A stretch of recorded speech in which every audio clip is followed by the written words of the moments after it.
Аниме начинается с того, что мы рассказываем о молодом студенте по имени Таяма Тидзуки, который является протом этой истории, с которым он станет богом мира.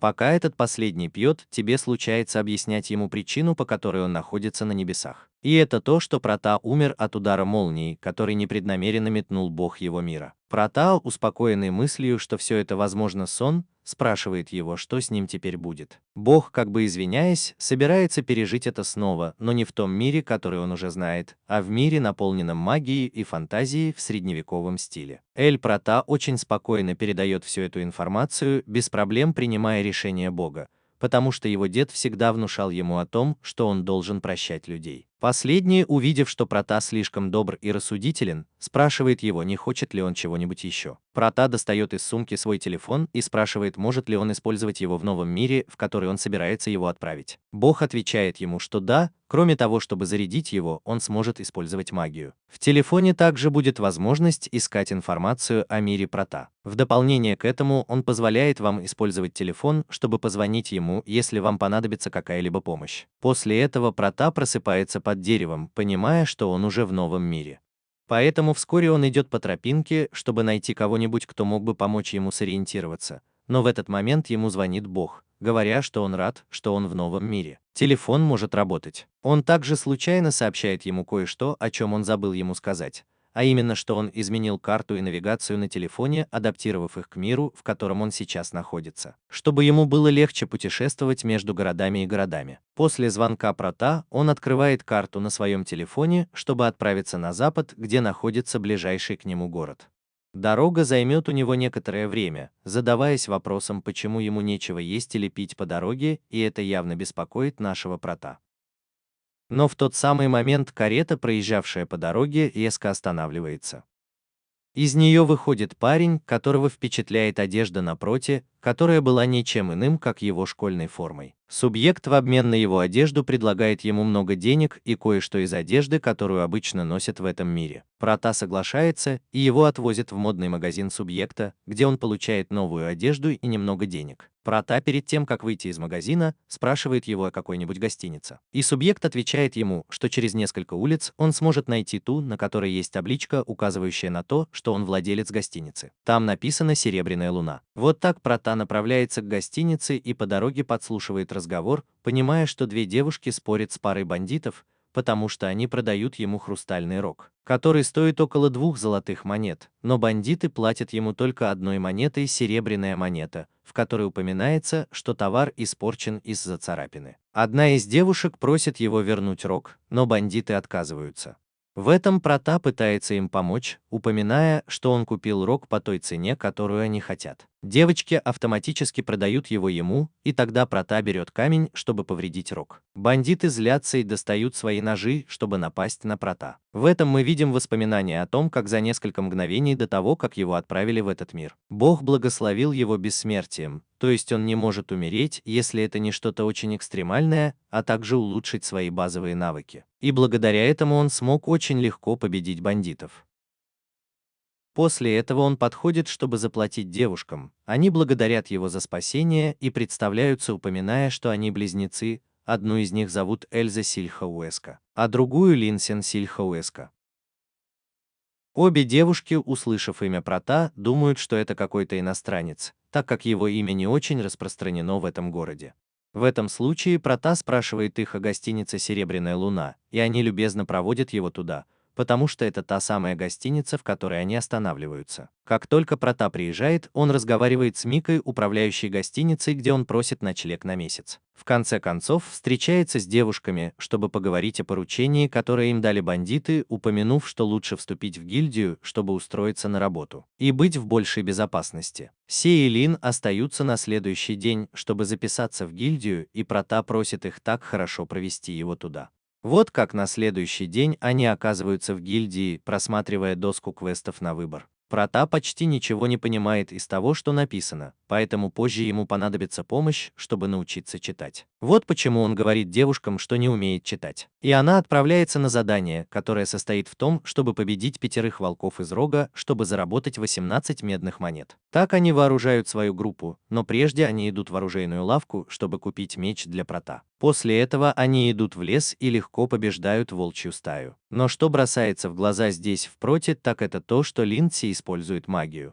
После того, как они покончили с волками, они приходят к администратору гильдии, чтобы с доказательствами доставить их рога. После получения оплаты они возвращаются в гостиницу, где Прота просит девушек, пожалуйста, научить его читать и писать в этом мире. Линдси лучше всего подходит для его обучения, так как она очень хорошо объясняет, и Прота пользуется случаем, чтобы попросить ее также научить его пользоваться магией. Ну, ты хочешь знать, способна ли она сотворить какое-нибудь заклинание или нет. Чтобы выяснить отношение Прота, Линд достает зачарованный камень, который усиливает, высвобождает и накапливает магическую энергию. Линд берет один из камней, чтобы использовать активную магию, прикладывая его к камню, он реагирует на его энергию, создавая таким образом воду. Хотя если у него нет навыков использования магии воды, он не сможет сотворить ни одного заклинания с этой стихией. Как в случае с Эльзой, когда он взял камень, ничего не произошло. Но точно так же, как она не может использовать магию воды, рысь не может использовать магию укрепления, на которой специализируется Эльс. Как только это будет объяснено, Прота решает попытаться проверить, умеет ли она использовать магию воды. Таким образом, взяв камень, чтобы затем произнести заклинание, демонстрируя, на что она способна. Что если он способен использовать магию воды? Прота спрашивает, есть ли еще какие-нибудь камни, которые могли бы продемонстрировать их разные отношения, на что девочки отвечают утвердительно. Но предпочитают проводить тесты на улице, видя, сколько магии выпустил Прота. Оказавшись снаружи, Прота проверяет другие камни и поддерживает их все, имея возможность использовать магию огня, ветра, земли, света и тьмы. Девушка очень удивлена, так как редко можно встретить человека, владеющего 6 стихиями, поскольку Ланс может использовать только 3, и это уже казалось им слишком большим. Оставался еще один камень, который нужно было опробовать, и это был камень нейтральной магии, который используется для создания магии усиления и других заклинаний, которые могли бы быть очень полезны. Нейтральная магия – это что-то вроде более личной магии, то есть у каждого человека есть свое уникальное заклинание, и почти невозможно, чтобы каждый из нас использовал его. Кто-то может использовать его, как бы он ни старался подражать ему. Прота берет камень, чтобы узнать, способен ли он использовать нейтральную магию, и как ты можешь себе представить, может ли он. Его уникальное заклинание способно открывать порталы, чтобы путешествовать быстрее. Когда он делает это в первый раз, он создает портал, который ведет его туда, где он женился на волках. Когда они возвращаются в гостиницу, девушкам интересно узнать, кто на самом деле Прота. В этот момент появляется Мика вместе с девушкой по имени Айр, которая работает в кафе. Она приходит с намерением добавить меню магазина к новому рецепту и, думая, что Прота иностранец, спрашивает его, знает ли он какие-нибудь особые блюда. Прота спрашивает ее, какое блюдо она хочет, и она упоминает ему, что это может быть что-то популярное среди женщин. Прота кладет свой телефон перед ней, привлекая их внимание, но говорит им, что это приспособление может использоваться только им. После этого он использует Google, чтобы найти рецепт приготовления мороженого, указав им необходимые ингредиенты и шаги, которые необходимо предпринять, чтобы затем создать мороженое, новый десерт, которого еще не пробовали в этом мире. На следующий день они находятся на пути в королевскую столицу, где они должны доставить письмо в столицу. Прота хотел выполнить миссию по уничтожению нескольких мегалимов, которые в основном похожи на слизи, но они тают на одежде. Девочки по понятным причинам предпочли избежать этой миссии и взять ее с собой, чем нести письмо, хотя это заняло немного больше времени. В этот момент они слышат шум, приближающийся к тому месту, где они находятся. По мере приближения Прота понимает, что это девушка в одежде самурая, которая в одиночку сражается с самураем. Группа бандитов – это потому, что девушка передала нескольких из них охранникам. Теперь главарь узнал об этом и хотел отомстить. Не выражаясь словами, бандиты нападают, но для девочки это не представляет никакой проблемы, поскольку она использует джиу-джитсу и ей удается защищаться. Однако из-за сильного голода, который она испытывает, теряет силы, ослабляя бдительность. Бандит использует ситуацию, чтобы атаковать со спины, но Прота вмешивается, используя магию земли, вызывая песчаную бурю, чтобы атаковать бандита. Видя, что Прота вмешался, он тоже делает это, прикончив остальных. После этого все трое вместе с девушкой-самураем бегут, чтобы спрятаться от охранников из-за поднявшейся суматохи. Как только они скрываются в переулке, девушка-самурай представляется по имени Ея Каканоэ, родом из Адио, отдаленного города в королевстве Ашен. рассказывающий им, что по дороге потерял свои деньги. Чувствуя стыд из-за того, что не может скрыть своего голода, приглашает Прата поесть, идя в ресторан, где во время еды он рассказывает Проте, что происходит из семьи воинов. Но она решила путешествовать, чтобы улучшить свои навыки, надеясь однажды стать действительно хорошим фехтовальщиком, как ее отец и брат.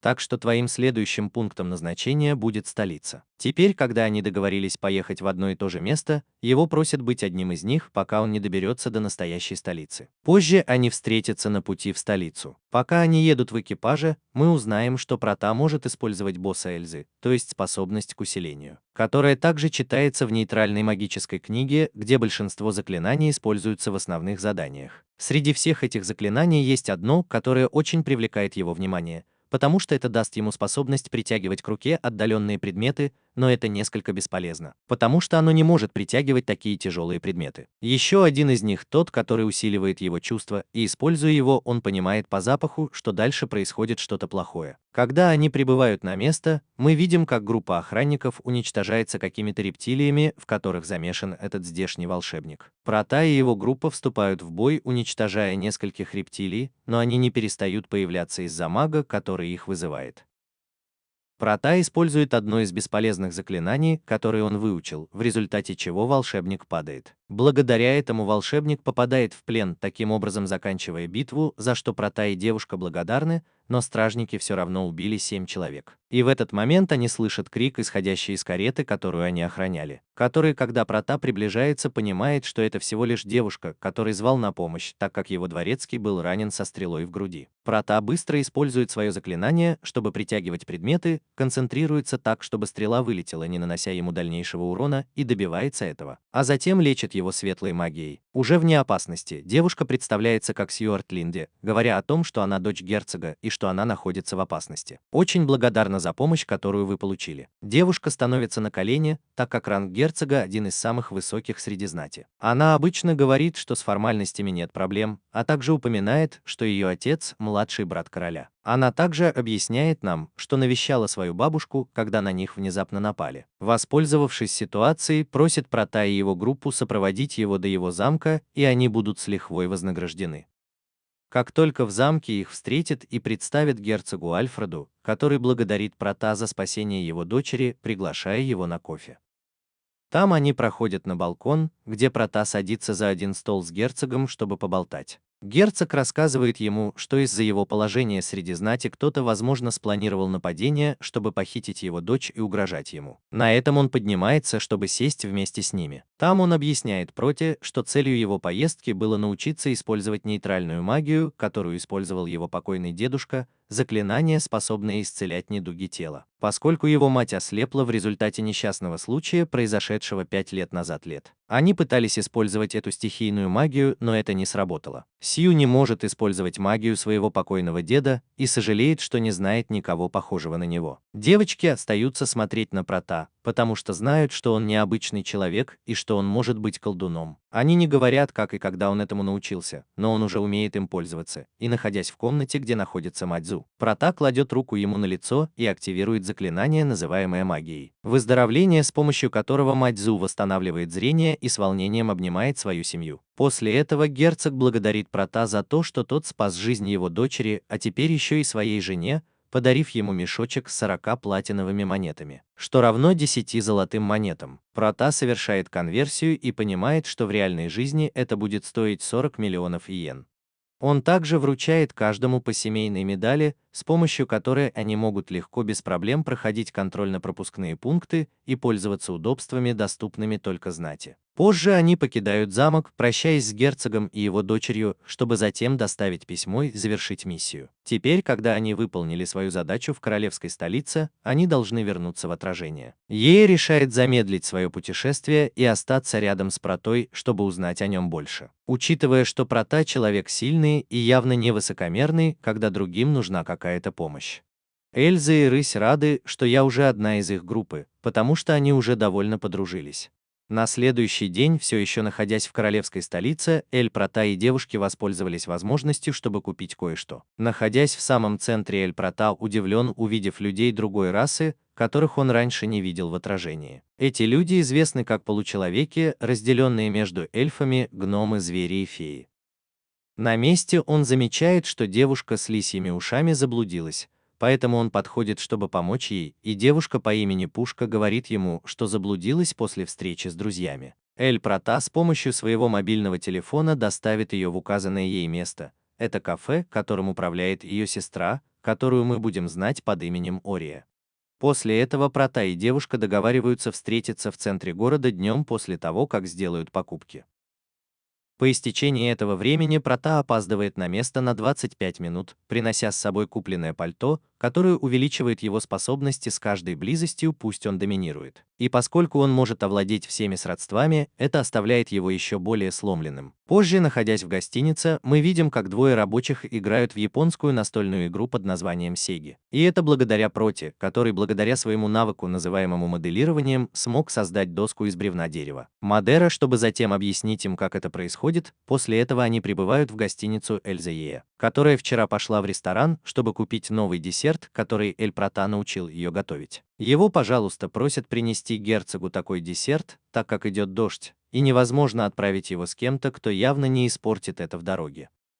Прата, используя свои порталы, прибывает в замок, где им дают попробовать десерт, оставляя их в восторге, так как они никогда не ели ничего подобного. Прата также дарит герцогу доску для игры в Сеги, чтобы затем научить его играть, но в итоге оказывается в ловушке, потому что герцог сейчас не в своей тарелке. Она отпускает его из замка до тех пор, пока он не выиграет у нее игру. На следующий день Прата и его группа направляются в столичную гильдию, где мы узнаем, что Прата уже научился читать, взяв на себя миссию победить Мегалимоса в руинах. Но девушки явно отказываются. Тогда они решают отправиться за несколькими темными рыцарями, которые находятся в руинах древней столицы. И как только они согласятся со всеми, им легко удастся победить темных рыцарей.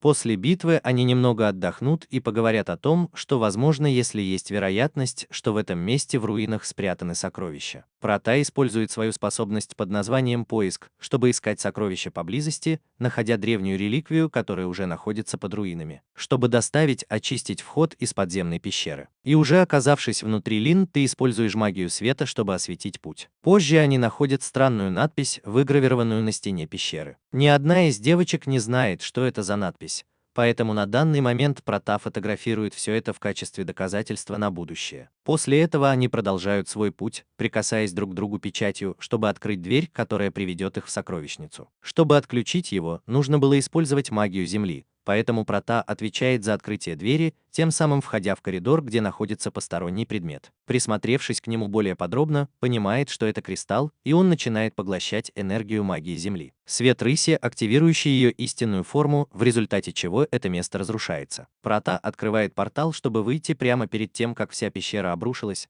но они еще не были вне опасности, поскольку кристалл превратился в паука, что заставило их начать атаковать Прата и его группу, которым удается защищаться, имея недостаток, так как люстра в пещере превратилась в паука. Кристалл поглощает энергию стихии, поэтому атаковать его магией бесполезно. Паук также сопротивлялся сильным ударам Эльзы, поэтому Прата придумал использовать свою магию косвенным образом, чтобы паук не поглотил ее. Благодаря этому ему удается сбить ее с ног, а затем он останавливает ее своей гигантской ледяной глыбой и таким образом оставляет беззащитной, чтобы Лин могла ее добить. Им не нужно много времени, чтобы понять, что хрустальная люстра все еще стоит, так как она смогла восстановиться, и в качестве мести он наносит удар, серьезно ранив Фулсё в правое плечо. Пока Джаэл отвлекаются на паука, Прата пользуется возможностью, чтобы вылечить Линдси, осознавая слабость паука, потому что у него было ядро, которое затем он вытаскивает с помощью своего заклинания переноса предметов, так что уже выздоровевшая Линдси уничтожает его одним ударом, тем самым побеждая Линдси. Хрустальная люстра. Прата решает сообщить о случившемся герцогу, поэтому в тот же день они прибывают в его замок,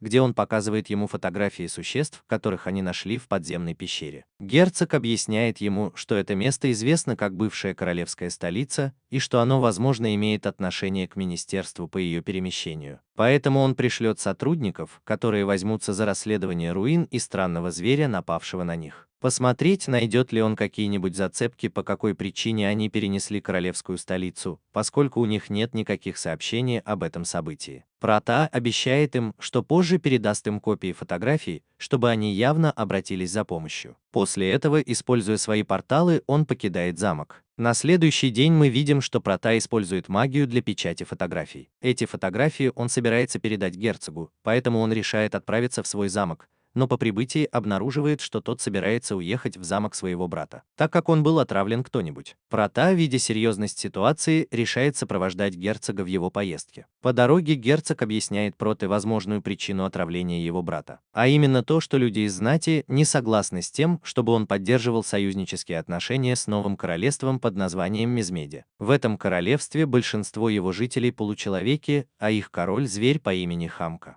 Из-за этого он хочет исключить короля, чтобы его дочь-принцесса захватила власть, и считает себя обязанным жениться на ком-то, принадлежащем к знати, чтобы затем разорвать союзы с царством самого себя. Все это говорит о том, что герцог просит Прата о помощи, чтобы он мог вылечить своего брата, поскольку он надеется, что сможет решить эту проблему так же, как и со своей женой. Поскольку однажды, находясь в замке, он встречает Барку, дворянина с графским титулом. Барка упоминает ему, что они уже провели расследование по делу об отравлении короля, считая виновным посла королевства Медмед. Поэтому в качестве наказания они отправят его голову обратно в королевство. Герцог останавливает его, потому что тот, кто должен отдать этот приказ своему брату Неэлю. Сказав это, они проходят в комнату короля. Оказавшись там, не теряя больше времени, Прата использует восстановление, чтобы вылечить короля, который просыпается, чувствуя себя намного лучше. Шарлотта, великий королевский маг, не удивлен, что Прата может использовать потерянную магию. После выздоровления короля герцог представляет Проту своему брату и остальным. Герцог сразу упоминает, что расследование указывает на отравление со стороны королевства Медмед,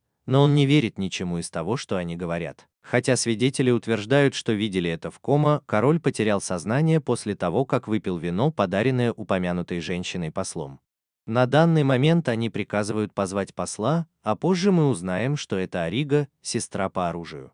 Прата шокирован и знает, что со всей этой темой что-то не так, поэтому он просит разрешения расследовать это. Идя в комнату, где был отравлен король, комната по информационным вопросам осталась нетронутой. Там Прата наблюдает за вином, которое пил король, и, используя свое умение, звонит Сержу, который понимает, что на самом деле произошло. Так что прикажи снова собрать всех, чтобы объяснить им, в том числе и графу Барке. Однажды при всех собравшихся Прата говорит им, что бутылка вина не была отравлена. Чтобы доказать это, он просит Барку выпить вина, чтобы понять, что это правда. Этот сначала сомневается в этом, но его заставляют принять его, и когда он это делает, и он начинает звать на помощь, потому что он знает, что его автоматически отравили. И это потому, что яд был в кубках, которые король собирался использовать, а не в вине. А распорядителем королевских кубков был Барка, и таким образом он оставался единственным виновником этого отравления. Прата упоминает ему, что он уже удалил яд из кубков. Барка, когда его обнаружили, попытался сбежать, но Прата заклинанием сбивает его с ног, и он попадает в ловушку. Позже Прата воссоединяется с королем, королевой, герцогом и принцессой, которые благодарят его за то, что он сделал. Принцесса с тех пор, как увидела Прата, не сводила с него глаз. Она встает, чтобы попросить разрешения выйти за него замуж. Принцесса по имени Юмина объясняет своим родителям, что личность Праты привела ее к ней, и она чувствует, что должна разделить с ним свою жизнь. Ее родители дают ей разрешение, невзирая на мнение Прата, но последний нервничает. Пытается прояснить недоразумение, поскольку она получает все это внезапно, к тому же она не в себе. Они оба еще молоды, чтобы пожениться, и они еще плохо его знают. Король упоминает ему, что это правда, что они не должны принимать в свою семью кого-то постороннего, но если его дочь выбрала его, то это потому, что она знает, что он не злой человек, а тот, кто может принадлежать к королевской семье. Поскольку Юмина понимает, что с мистическими глазами, называемыми мальчик, глаза интуиции, которые могут видеть личность. Несмотря на это, Прата продолжает настаивать, но Юмине всего 12 лет, а ему 15, так что они буквально головастики. В этом возрасте они не должны думать о женитьбе. Если не о просмотре аннотации аниме Пинья Кола Асад, объясняя им, что там, откуда он родом, женщины выходят замуж в 16, а мужчинам в 18. Тогда родители принцессы предлагают отдать свою дочь Проту, чтобы со временем он завоевал ее сердце, и таким образом они могли пожениться. Прата, отдыхая в одной из комнат королевства, получает зов от бога, который поздравляет его с помолвкой, призывая не чувствовать себя одиноким и не выходить замуж. Плохо из-за разницы в возрасте, упоминая также о том, что у него может быть несколько жен, а не только одна, поскольку он не в своем старом мире и должен приспособиться к новому. Вот как позже Прата приводит Юмину в гостиницу, чтобы представить ее другим девушкам и рассказать им, что произошло. Юмина, пожалуйста, просит их позволить ей зарегистрироваться в гильдии, чтобы она тоже отправлялась в приключения и выполняла квесты с Протой. Именно так позже они берут на себя миссию по уничтожению гигантских обезьян, поэтому они направляются в лес, где Юмина хочет показать им, на что она способна. Поскольку она владеет луком, а также немного изучала магию. Там он использует темную магию, чтобы вызвать волчью стаю, которой он приказывает найти гигантских обезьян. Прата настолько впечатлен, что просит Юмину научить его использовать эту магию призыва после завершения миссии. После этого волки возвращаются, принося с собой гигантских обезьян, которых легко победить. Прата радуется тому, насколько сильна Юмина, но обеспокоен тем, что теперь их 4 женщины, а он единственный мужчина в группе, так как в гильдии другие члены смотрят на него с завистью из-за того, что он не такой, как все. Быть в окружении стольких красивых девушек. Услышав это, девушки краснеют и смущенно возвращаются в гостиницу, так как мы можем видеть, что Прата зануда. Уже когда они вернутся позже, Прата будет практиковаться вместе с Юминой в своей магии призыва. Там из-за такой силы Прата вызывает белого тигра, зверя, известного как Белый Монарх, одного из лучших зверей, которых можно призвать, поскольку он не является магией призыва. Волшебный зверь, но не небесный. Прата теперь должен заключить контракт со зверем. Для этого он должен показать ему качество и количество своей магической энергии. Тогда приступай к прикосновению к его голове. Там зверь из-за огромной магической силы Протона бьется в конвульсиях, чтобы затем проснуться и признать, что Прата достоин быть его хозяином, приняв завет. Чтобы завершить завет, Прата должен дать зверю имя, и поразмыслив, он решает назвать его Каку. Зверь тоже просит у него разрешения сопровождать его куда угодно. Прата беспокоится о нем, так как люди пугаются, увидев его с большим белым тигром. Однако Каку говорит ему, что в этом нет проблем, что он может трансформироваться, таким образом превращаясь в детеныша тигра. На следующий день отправляйтесь на новое задание, но по дороге девушки выглядят обескураженными. Это потому, что им нужно будет отправиться в замок, чтобы исследовать его. Проблема в том, что он полон слизи, то есть он полон слизи, и, возможно, они растопят его одежду, что в свою очередь может привести к тому, что ему это кажется очень хорошей идеей. Прата пытается их развеселить, но они думают, что он хочет видеть только полуобнаженных, как и все, кто смотрит это аниме, в чем они явно не ошибаются. Как только они доберутся до замка, они войдут в него, и в этом нет ничего странного. Позже они находят несколько книг, в которых пытаются найти информацию о слизняках, хотя большинство из них, несомненно, были уничтожены слизнями, которым удается найти книгу с очень полезной информацией. Это исследовательский журнал, это говорит о различных свойствах, которыми обладают слизи. С дневником в руках они собираются сейчас осмотреть второй этаж, но по пути натыкаются на кучу зеленых слизей. Линдси пытается их сжечь, но Прата останавливает ее, чтобы замок не пострадал от ожога. Кааку трансформируется, чтобы начать атаку, но подозрительно ничего не делает со слизнями. После этого они бегут к лестнице, чтобы спастись от них. Зеленые слизни остаются у начала лестницы, подразумевая, что они не могут подняться на второй этаж. Уверенные в себе, они решают пройти дальше, но там их ждут белые слизи, которые выделяют смазочную жидкость. При поиске информации об этом они обнаруживают, что это защитный механизм, когда они чувствуют себя в опасности, будучи безвредными для людей. В конце концов, неудачное творение, он скользит по жидкостям, которые выделяют смазочную жидкость, сбивая с ног остальных, которые явно падают с лестницы, за исключением Праты, которого спас Кааку. Девочки падают на первый этаж, где их окружают зеленые слизни, которые начинают поедать одежду друг друга. Прата, очевидно, чтобы спасти их, создает портал, который ведет ее туда, где находится он. Поскольку они остаются почти голыми, ему удается достать несколько тоников, которыми они прикрываются, чтобы продолжать двигаться вперед, в то время как они думают сжечь весь замок, поскольку большинство слизней – неудачные творения. Позже они натыкаются на несколько статуй, и Прата замечает, как двигаются груди статуй. И, прикоснувшись к ним, понимает, что это еще один тип слизи, которая прилипает, принимая эту форму, и известна как слизи для груди. Слизь, созданная для того, чтобы прилипать к маленькой женской груди, но, как и все другие творения, тоже потерпела неудачу.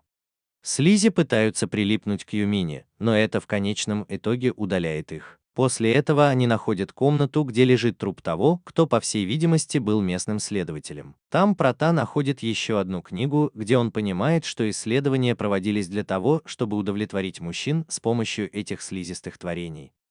Что-то довольно мрачное, что не сработало, но точно так же исследователь отметил, что он ни о чем не сожалеет. В этом появляются другие слизи, которые копируют формы девушек. Они закрывают глаза Прота, чтобы они их не видели. Разгневанные девушки решают сжечь весь замок, чтобы этих слизней не нашел кто-то другой.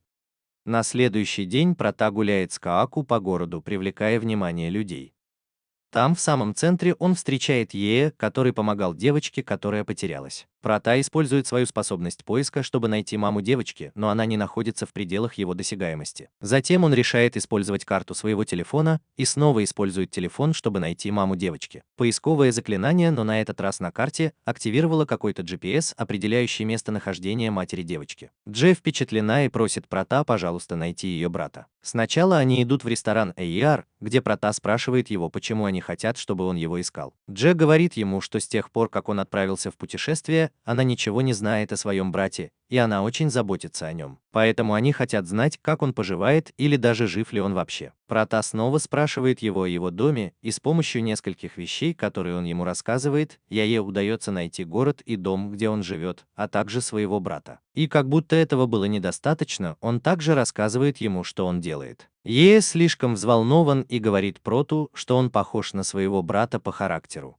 Продолжая говорить, ускользает от него, что она очень любит Прота, но сразу же пытается исправить это, оправдываясь, чтобы не смущаться. Позже Прота продолжает улучшать свой телефон, на этот раз он снова очаровывает его, чтобы камера могла видеть все насквозь. Случайно примеряя его, замечает, что в одной из комнат Линдси переодевалась, так что позже она приходит в его комнату, чтобы попросить его об одолжении. И дело в том, что она пошла в антикварный магазин, чтобы выучить новое заклинание. Найдя таинственный свиток заклинаний, но этот свиток оказался бесполезным. У нее много символов, связанных с древней магией, и она явно их не понимает. Прота с помощью нескольких монет и в хрустальном бокале создает заклинания, которые очаровывают, чтобы они могли читать эту древнюю магию. Линдси попробовала их, и теперь она может читать заклинания. После этого они идут в лес, где Линдси пробует одно из заклинаний на этом свитке, но как бы она ни старалась, ей не удается сделать это идеально. После многих попыток у нее заканчивается магическая энергия до такой степени, что она больше не может стоять. Прота помогает ей и ведет в гостиницу, чтобы она отдохнула. Позже Лин пробует заклинание еще раз, но у него все еще нет результатов, так как она все еще выглядит очень-очень истощенной. Профессионал, использующий заклинание другого типа, передает ей магическую энергию. Это конкретное заклинание, если оно показывает, как он его выучил,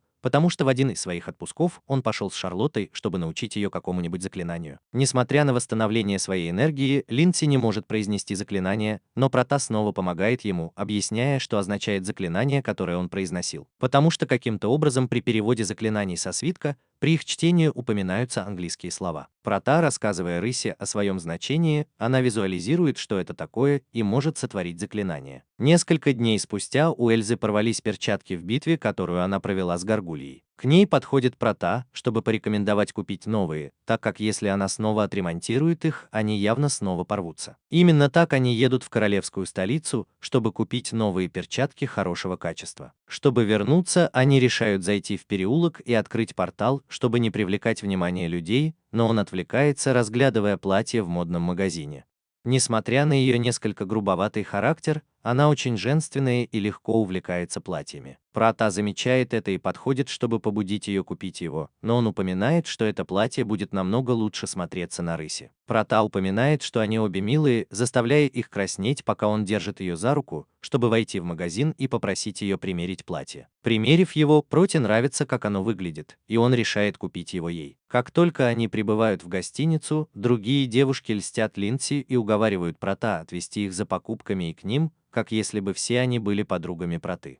Но в этот момент Юмина сообщает Проту, что она получила письмо, в котором он просит ее приехать в королевскую столицу. Потому что король хочет наградить его титулом за то, что он сделал, например, спасти его и найти виновного в его отравлении. Прата пытается не присутствовать, но для этого ему нужно будет указать вескую причину на церемонии. Чтобы избежать неприятностей, у него нет другого выбора, кроме как присутствовать. Хотя Прата, если он откажется от титула, и точно так же его очередь выступить публично. Но вместо этого ему предложили меблированный особняк. Войдя, Прата явно удивлен размерами, упомянув, что он очень большой, чтобы в нем могли жить только 5 человек. Эльза рысь, и она уже сбита с толку, потому что теперь Прата должен жить один с Юминой, потому что они не хотят вмешиваться в дела влюбленных, но Эльза рысь уже сбита с толку. Потому что предполагается, что теперь Прата должен жить один с Юминой, потому что они не хотят вмешиваться в дела влюбленных. Но Прата говорит им, что он тоже хочет, чтобы они были в этом доме, потому что ясно, что всех он считает своей семьей. Девушки краснеют, толкуют плохие слова о Проте и пытаются избежать разговора, немного отдаляясь от него. Юминаке понимает, в чем дело, выходит вперед, чтобы поговорить с другими девушками, оставляя Прата наедине с Кааку в гораздо большем замешательстве. После того, как девушки поговорили, они встречаются с Эль Протой, чтобы спросить его, нормально ли, что они живут в этом особняке, на что он, очевидно, отвечает утвердительно. Его также спрашивают, обращался ли он с ними так же, как с Юминой, намекая, что они тоже хотят быть женами Прота, на что тот снова отвечает, что да, не зная, что они на самом деле думают. Девочки очень счастливы, потому что, как и Юмина, они надеются, что чувства Проты прояснятся. И теперь они убеждены, что у них также будет возможность выйти замуж за Прота. После этого прибывает дворецкий, чтобы предстать перед Протой, а также 2 помощника, которые будут в их распоряжении, и 2 повара. Дворецкий Лейн присматривал за принцессой, когда она была моложе, и он один из самых доверенных людей короля,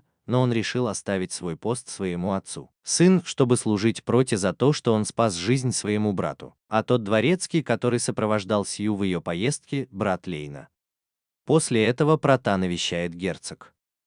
Как только собравшиеся поздравляют его с помолвкой, герцог упоминает, что он также хотел предложить Сью в качестве своей жены, но его брат уже опередил его. Хотя точно так же он предлагает ему жениться на обеих, и Сью ему нравится эта идея, но нервный Прота уклоняется от темы, и герцог говорит ему, что он явно продолжит настаивать на этом позже, поскольку причина его визита была не из-за вопросов брака, говоря ему, что из-за нового союза, который у них есть с королевствами Смеди, ему нужна возможность, чтобы оба короля могли поговорить. Но путешествие из этой страны в другую очень долгое и сопряжено со многими опасностями, и это потому, что он просит Прота отправиться в королевство Месмеди, чтобы затем воспользоваться его порталами и провести собрание королей. На следующий день Прота готовится к групповому путешествию в королевство Мисс Мидис. На выезде из королевства он встречает Гарина, командующего войсками Мисс Мидис, и Леона, члена отряда рыцарей Белфаста, солдат 2 наций, которые будут сотрудничать в этом, защищать других от поездки. На месте происшествия также находится Арига вместе со своей сестрой по оружию. Чтобы добраться до королевства Мизмет, им сначала нужно добраться до города Ханаан, который является территорией Белфаста. Затем они переправятся через реку Гау, пока не доберутся до Мизмеда. После этого они отправятся в город Канания. Когда наступит ночь, они остановятся по дороге, чтобы ненадолго разбить лагерь. Пока Прота рассказывал своим товарищам истории, девочка-зверь с кроличьими ушами слышит приближение нескольких врагов. Прота достает свой телефон, и ему удается выследить их, а затем произносит заклинание, чтобы он мог выбрать всех бандитов и парализовать их, чтобы их можно было задержать без каких-либо проблем. Прота замечает, как Леон и Ольга тянутся друг к другу, но ни один из них не делает этого первого шага. Девочки тоже наблюдают за ним и расстраиваются, что он это понимает, а не то, что они хотят его так, как они. На следующий день они прибывают в город Ханаан, где Эль Прота находит Леона, пытающегося купить сувенир, чтобы подарить его Айге. После чего им удается пересечь реку, прибытие в этот город, граничащий с царством моих медян. Так что они немного отдыхают, и Прота понимает, что кто-то или что-то наблюдает за ними. Кааку подтверждает ему, что они правы, но я не могу определить, откуда они взялись. На данный момент они оставляют все как есть и продолжают свое путешествие, а позже, чтобы немного отдохнуть, разбивают лагерь. Там мы понимаем, что Прота отправляет своих девушек в особняк, чтобы они могли принять душ, а остальные явно это нет. Снова девушка с заячьими ушками предупреждает всех, что приближается что-то очень опасное. Взглянув на небо, понимает, что это дракон, направляющийся к ближайшей деревне.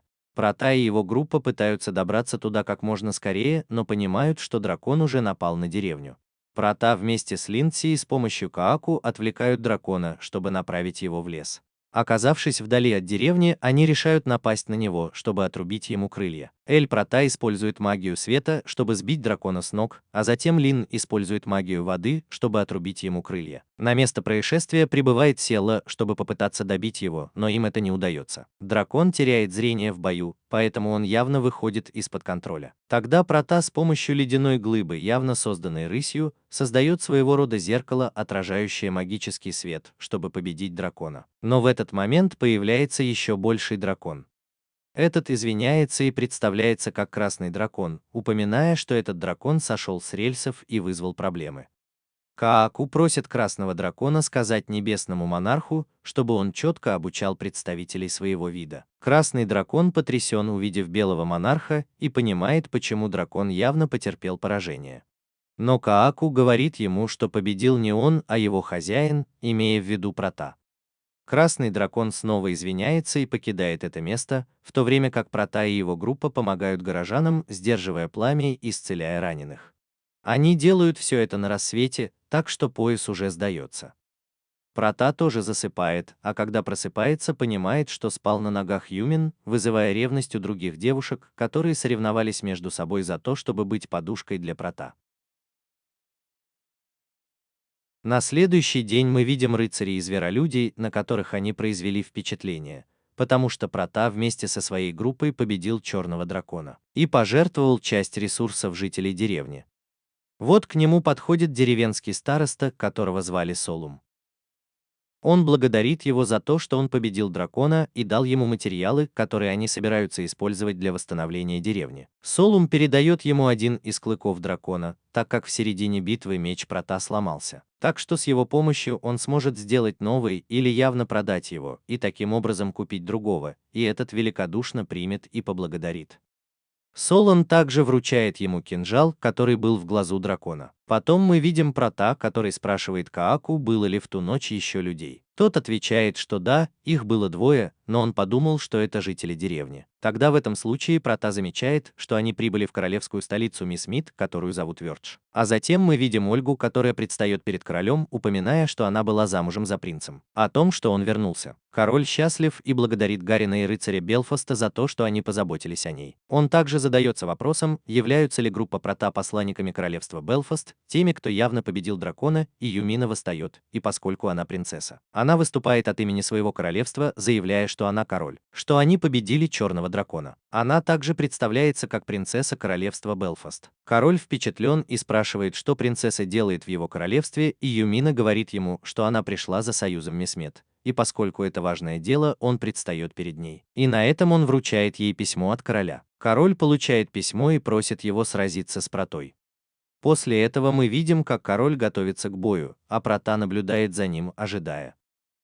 В этом к нему подходит крылатый лорд, который говорит ему, что когда король видит кого-то сильного, он не колеблясь явно проверяет его на прочность. Он также просит его ударить его и не сдерживаться. Затем мы видим, как Прата и король уже готовы к бою, объявляют им правила, которые заключаются в том, чтобы не использовать наступательную магию, и что бой заканчивается, когда противник сдается или получает очень серьезную рану. В конце концов, они начинают драку. Прата использует нейтральную магию рукава, заставляя короля упасть, и приближается, направив свой меч таким образом, чтобы победить его. Прата начинает отступать, но его останавливает король, который говорит ему провести еще один бой, но без этого заклинания, и тот принимает указанный бой. Во втором бою они оба бросаются изо всех сил. Король берет верх благодаря своему нейтральному заклинанию Аксель. И Прата, увидев это, спрашивает его, что это за заклинание. Этот отвечает, что это заклинание для повышения ловкости. Прата упоминает, что он будет использовать его с благодарностью. Таким образом использует Акселя, и король впечатлен, что он копирует его способности,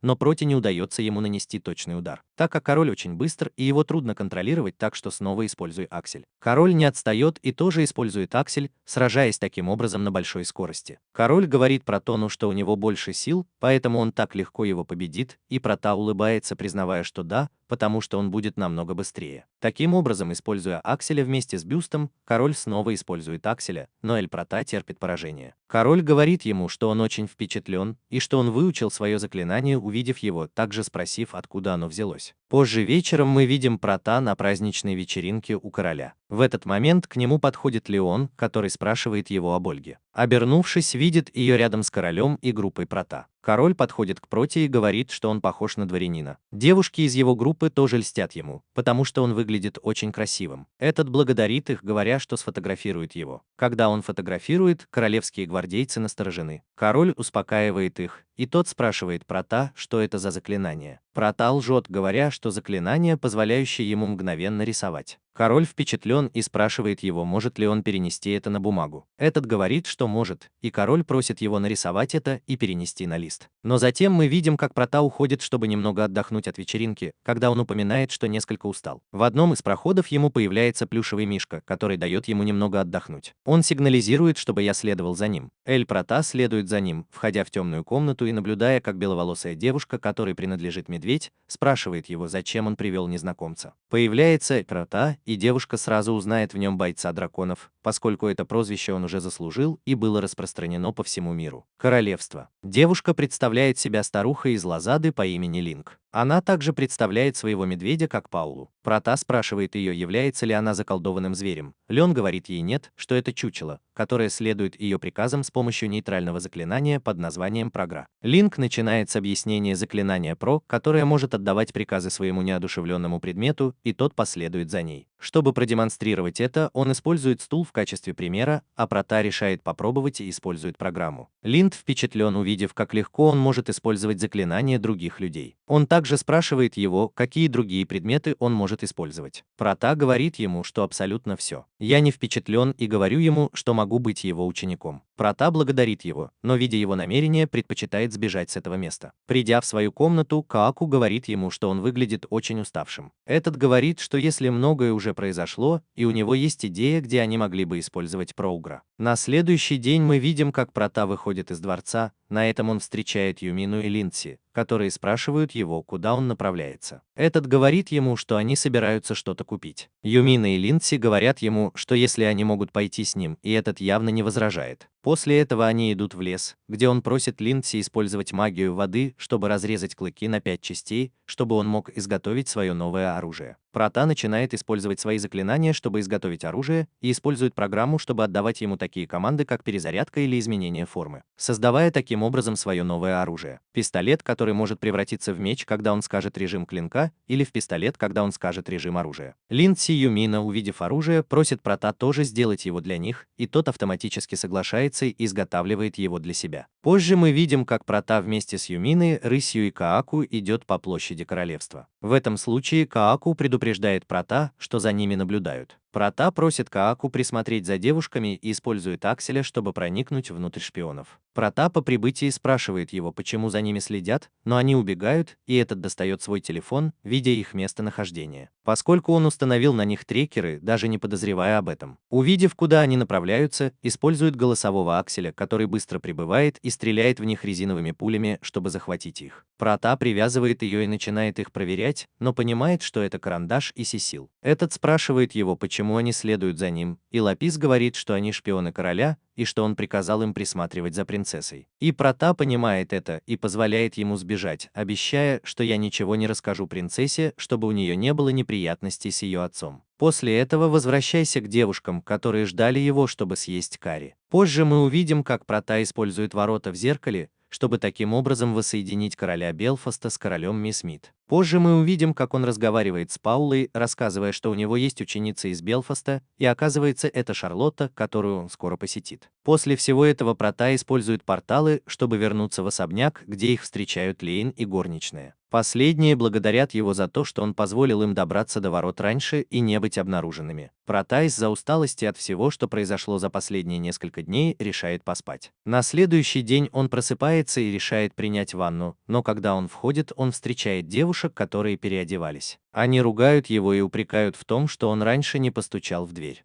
Позже Прота посещает герцог, который приходит поблагодарить его за то, что он сделал возможным встречу, которую устроили короли. Но они находят Прота чем-то занятым, потому что он создает несколько велосипедов. Герцог обращает на это внимание и решает подождать. Вот так через короткое время Эль Прота создает велосипед для герцога, который еще не умеет им пользоваться, но явно все еще пытается учиться. Девочки видят, что только что создал Прота, и им предлагается попробовать это, соревнуясь друг с другом, чтобы привлечь внимание Прота. Но герцог, который тренировался первым, чем они, лучше и побеждает их. Герцог, очарован этим изобретением Прота, просит у него еще один велосипед для Сью, упоминая, что он заплатил ему за материалы. Прота соглашается и отправляется в деревню за материалами. По дороге он видит, как пара бандитов уводит мальчика в переулок, где угрожают ему за кражу на их территории, заставляя охранников быть начеку. Мальчик просит у них прощения, но они уже хотят причинить ему вред. В этот момент появляется Прота, чтобы спасти мальчика. «Достань свой пистолет, используя несколько резиновых пуль, от которых бандиты теряют сознание». Мальчик благодарит его за спасение, и Прота понимает, что он голоден, поэтому приглашает его поесть. Мальчик от волнения роняет свою кепку, показывая, что на самом деле это девочка по имени Рене. Затем, сидя на скамейке, Прота расспрашивает его еще о нем, а также его родителях. Рене говорит ему, что больше не живет с ними и что она явно проводит время, спя в парках. Или, кстати, в переулках. Это потому, что ее отец год назад ушел, чтобы победить волшебного зверя, и не вернулся. Ее мать умерла через некоторое время после ее рождения. Прота, видя ее положение, предлагает ей работу у себя дома, потому что они дадут ей еду и удобства в обмен на ее работу, при условии, что она больше никогда не будет заниматься воровством. Вот так Рене позже становится частью служанок Прота, где ее будет обучать Сесил. Однажды Сью мечтает познакомиться с царством мисс Мидис. Вот почему Прота вместе с Юми везут ее туда, используя врата. В центре города они сталкиваются с оружием, но им также удается увидеть Леона и Аригу, выходящих вместе. Поэтому по инициативе оружия они решают последовать за ними, понимая, что Леон хочет держать Аригу за руку, но пока не решается, увидев, как они оба вошли в магазин. Так что подойдите поближе, чтобы увидеть, что происходит. Находясь снаружи, они ничего не могут услышать, но если они войдут, они все испортят и их обнаружат. Поэтому, столкнувшись с ситуацией, Эль Прота пользуется своим телефоном и со своей камерой может видеть сквозь стены. Он слушает и видит все, что Леон и Арига делают снаружи, как если бы это был роман. Понимая, что их обоих влечет друг к другу, и они планируют продолжать встречаться чаще, пользуясь тем, что оба королевства связаны и могут чаще навещать ее. После этого они оба выходят из магазина и взволнованно вооружаются. Иди увидеться со своей сестрой, но по пути она натыкается на мужчину, который пытается ее остановить. Человек в капюшоне, который оказывается королем Янки, который обычно посещает город, чтобы очистить свой разум, но когда он увидел, что его женщина-посол уезжает, он решил шпионить и за ней. В том самом месте появляется группа бандитов. Лев, как видно, пытается их отогнать. Прота и король решают войти, чтобы помочь ему, но чтобы их не обнаружили, надевают лисью маску. Таким образом им удается победить всех бандитов. Леон замечает, и они сразу узнают Прота,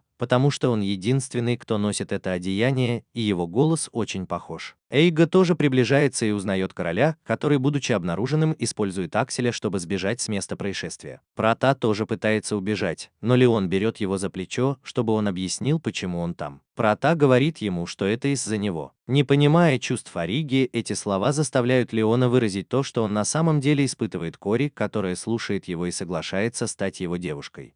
Позже Эль Прота возвращается с Юминой в особняк, где Ли сообщает им, что у них гости, и речь идет о Линке, который приглашает ее в гости. Вместе с Шарлоттой им есть что ей рассказать. Юмин, который еще не знает Лин, удивлен, что она фея без крыльев. Тогда она доказывает ему, что если у нее есть крылья, то только потому, что она прячет их с помощью магии. Продолжая это, Лин рассказывает ему о причине своего визита, а именно о том, что она слышала, что Прота победил стеклянного зверя. Это была люстра, которую они уничтожили. Главы назад. Зная это, она получила сообщение с воздуха из деревни к западу от Месмеда, в котором говорилось, что несколько дней назад они обнаружили трещину в небе. Это сообщение настолько заинтриговало ее, что она сама решила посетить деревню с несколькими солдатами. Однако столкнулся с чем-то похожим на другого стеклянного монстра в форме змеи, который был ответственен за трещину.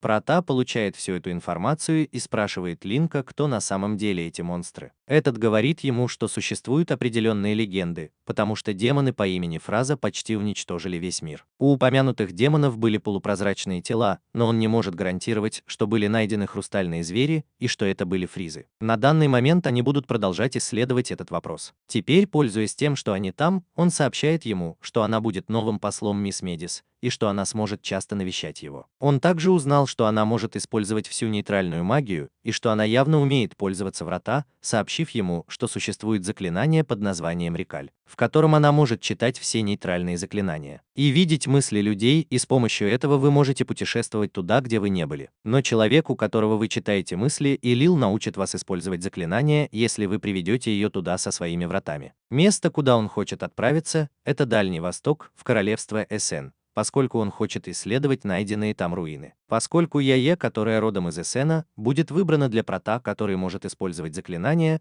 Прота не сможет увидеть воспоминания о ней, которые она не сможет увидеть. Он хочет показать, и что для того, чтобы это вошло в его память, должен быть физический контакт. Позже каким-то образом Прота уже знает заклинание, и Линк указывает ему и Дже, что им следует делать. Сначала вам нужно взяться за руки, что очень ревнует других девушек. Затем вы должны составить свои предложения вместе, чтобы Ея визуализировала царство Эшен, в то время как Прота активирует заклинание под названием «Вспомнить», где вы можете увидеть часть царства Эшен. Уже с этим он может открыть портал в то место, которое он точно видел, это родина Дже. Прота и компания наконец прибывают в Ишен. Там Линк узнает местонахождение руин, куда он хочет отправиться. Единственное, что ты знаешь, они известны как руины Неруи. Ея упоминает, что ее отец, возможно, мог бы знать об этом, поэтому они направляются в деревню Адеда. По дороге он уже объясняет, что в этом королевстве нет королей как таковых, поскольку каждым регионом правит лорд, и в котором они управляют человеком по имени Лейсу Токугава. Другие девочки удивляются, увидев, какие они разные с точки зрения культуры, поскольку здесь они носят другую одежду, как и в транспорте. Этот регион знаком Протону, потому что он напоминает древнюю Японию. После этого Яе удается добраться до своего дома, где ее встречает мать, которая рада, что с ними все в порядке. Яе немедленно спрашивает о своем отце, но его мать говорит ему, что та вышла сопровождать господина Лиясу в битве, поскольку они ведут войну против Така. Потому что ваша армия уже несколько лет продвигается вперед, чтобы завоевать крепость Какабой. И отец, и брат Дже находятся в крепости, предотвращая наступление врага, но это только вопрос времени, когда они явно проиграют. И, возможно, они тоже потеряют свою жизнь. Он уже просит Прота снова использовать Рекала, чтобы связаться с ними и поддержать их. Именно так они добираются до окраин крепостей, и чтобы добраться до нее, Прота решает сначала пойти, а затем открыть портал, чтобы они могли переправить девушек. Вот так Прота приходит к Джутара, брату Дже, который рассказывает ему о своей сестре, рассказывая ему, что они товарищи.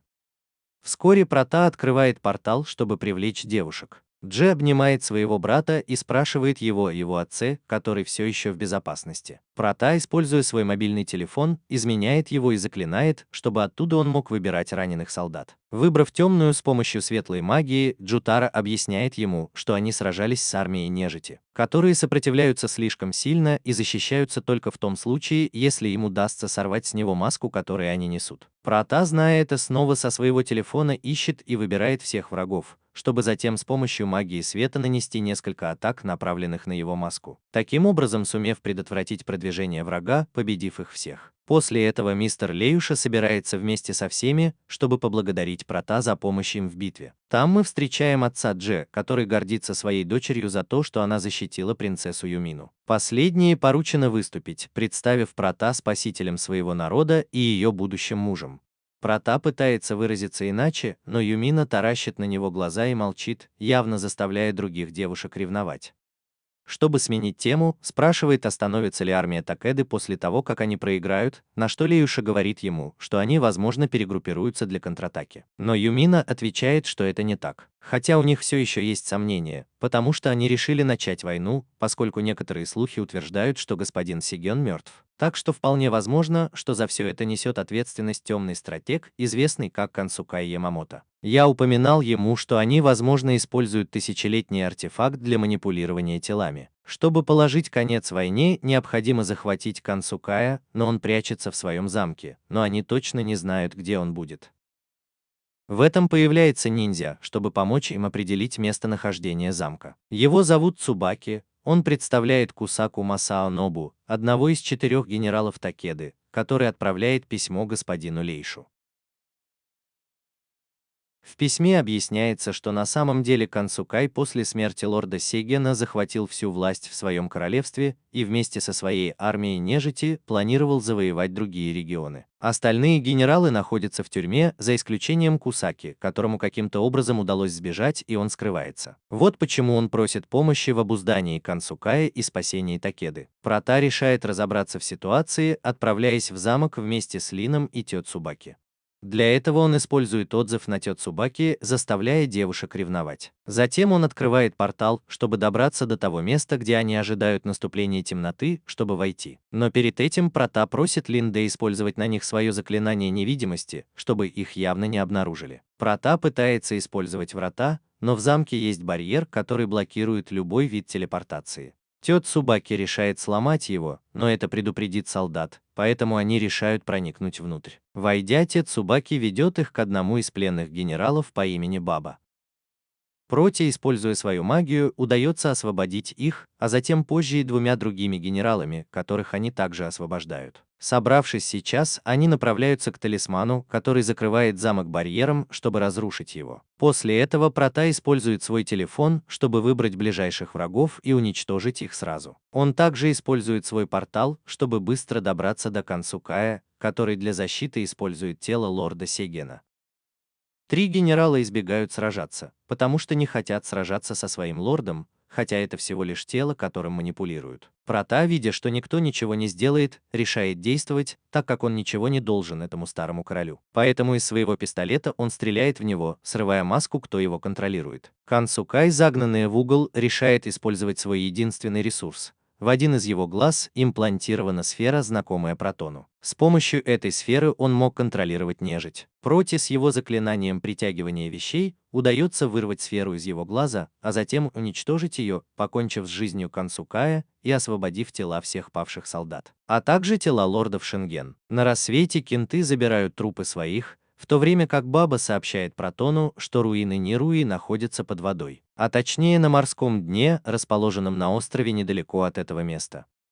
Прата без дополнительных опций использует пересылку с помощью Бабы, чтобы узнать местоположение острова. Позже Яе прощается со своими родственниками, чтобы отправиться вместе с Прото и другими девушками на остров. Поскольку они в море, Прата пытается найти это место и задается вопросом, как он мог добраться до руин. Видя, что девочки оживленно играют в море, они решают вернуться в Бельфас, чтобы купить купальники и немного повеселиться. Когда они возвращаются на остров, Эль Прата приводит с собой большинство своих знакомых. Помимо девушек есть также Мадис, а также герцог и короли. Прата создает несколько ванных комнат, чтобы их можно было переодеть, а также игрушки для игр в море. С этого момента в истории не происходит ничего более важного, кроме фан-сервиса и некоторых комедийных сцен. Поэтому мы перейдем к самому важному, без каких-либо дополнений. Потому что на этом канале нам нравится не вброс, а непосредственно переход к действию. Прата ненадолго отвлекается от веселья, чтобы продолжить поиски руин, поэтому он встречается с Линком отдельно, чтобы продолжить свои исследования. Единственный, кто отправится исследовать руины, это Прата, потому что Линк не хочет загорать в процессе. Этот отправится после того, как Прата прибудет и откроет портал. Проти, когда он входит в воду и ныряет, удается увидеть вдалеке руины, но есть одна проблема, и она заключается в том, что он явно не может долго задерживать дыхание. Поэтому он автоматически вынужден выйти. Чтобы решить эту проблему, они пытаются использовать заклинание для дыхания под водой, но поскольку они не знают, как оно действует, они отбрасывают его. Каку говорит Протону, что знает кого-то, кто мог бы им помочь, чтобы они могли дышать под водой. Речь идет о Черном Императоре. Чтобы вызвать его, необходимо смешать духовную энергию Каку с магической энергией Протона. Только так они смогут вызвать Черного Императора, так как это не получается при обычном призыве. Каку предупреждает его, чтобы он был осторожен, потому что он не знает, что они попросят от него в обмен на этот договор. Сказав это, он совершает призыв, в котором появляется гигантская черепаха, а в нее завернута черная змея. Они оба откликаются на титул Черного Императора, удивляясь, что снова видят Кааку. Условием, которое они ставят перед Протой для заключения договора, является то, что они победят их в поединке. Прота соглашается, и когда он начинает поединок, он использует свое свое знаменитое заклинание Sleep, с помощью которого он низвергает Черного Императора. Он также накладывает на него заклинание, чтобы перезапустить Слиба, заставляя его каждый раз, когда он встает, автоматически падать обратно. Прота садится ждать, пока они сдадутся, и после стольких кругов из-за падения они сдаются, соглашаясь на сделку, которую он явно заключил с Протой. Последний, чтобы скрепить договор, как называет их Какуи Санго. Кааку рекомендует ему трансформироваться, чтобы они не доставляли Проте проблем, поэтому они выбирают версию Чиби, которая может плавать. После этого Прота решает снова объединиться с девушками, потому что он уже очень долго пренебрегал ими, и они завидовали, что он был наедине с Линком. Так что, чтобы пообщаться, они собираются поиграть с ними в море. Позже, почти с наступлением темноты, Прота решает теперь войти в руины самостоятельно, с помощью Какуи и Санго, которые ставят барьер вокруг Прота. Он может погрузиться в глубины и ходить под водой. Вода как будто плавает. Когда мы добрались до руин, между ними был обнаружен какой-то источник, который явно полон энергии. После этого источник загорается и переносит Прота в неизвестное место. Это место охраняется терминалом, который появляется перед Протой под именем Францесс и сообщает ему, что он явно находится в воздушном саду Вавилона. Прота, прежде чем продолжить разговор, спрашивает его, почему на нем ничего не надето, и Прота просит его одеться. Что-то под ней, хотя она утверждает, что на ней нижнее белье. Эль Прота пытается поговорить с ней, воображая, что речь идет о купальнике, но она сильно отвлекается, поэтому Франческа заканчивает тем, что надела юбку. Позже она ведет Эль Прота дальше, чтобы он увидел, что она парит в небе, так как это сад, который учительница считает своим домом. Он строил с увлечением. Эта учительница названа в честь Регины Вавилон, создательницы этого места и Франчески. Франческа напоминает ему, что она была создана 5092 назад. Лет. Она была биологически сконструирована с помощью магии, так что это явно не стопроцентная машина. Хотя он и не может производить детей, он способен на отношения, говоря Протону, что они могут делать это, когда захотят. Прота, обходя эту тему, спрашивает, как растительность этого места остается живой после стольких лет. Франческа рассказывает ему, что все участки были укреплены магией, а уход за садом осуществляется в автоматическом режиме. В экстренных случаях Франческа справляется без проблем,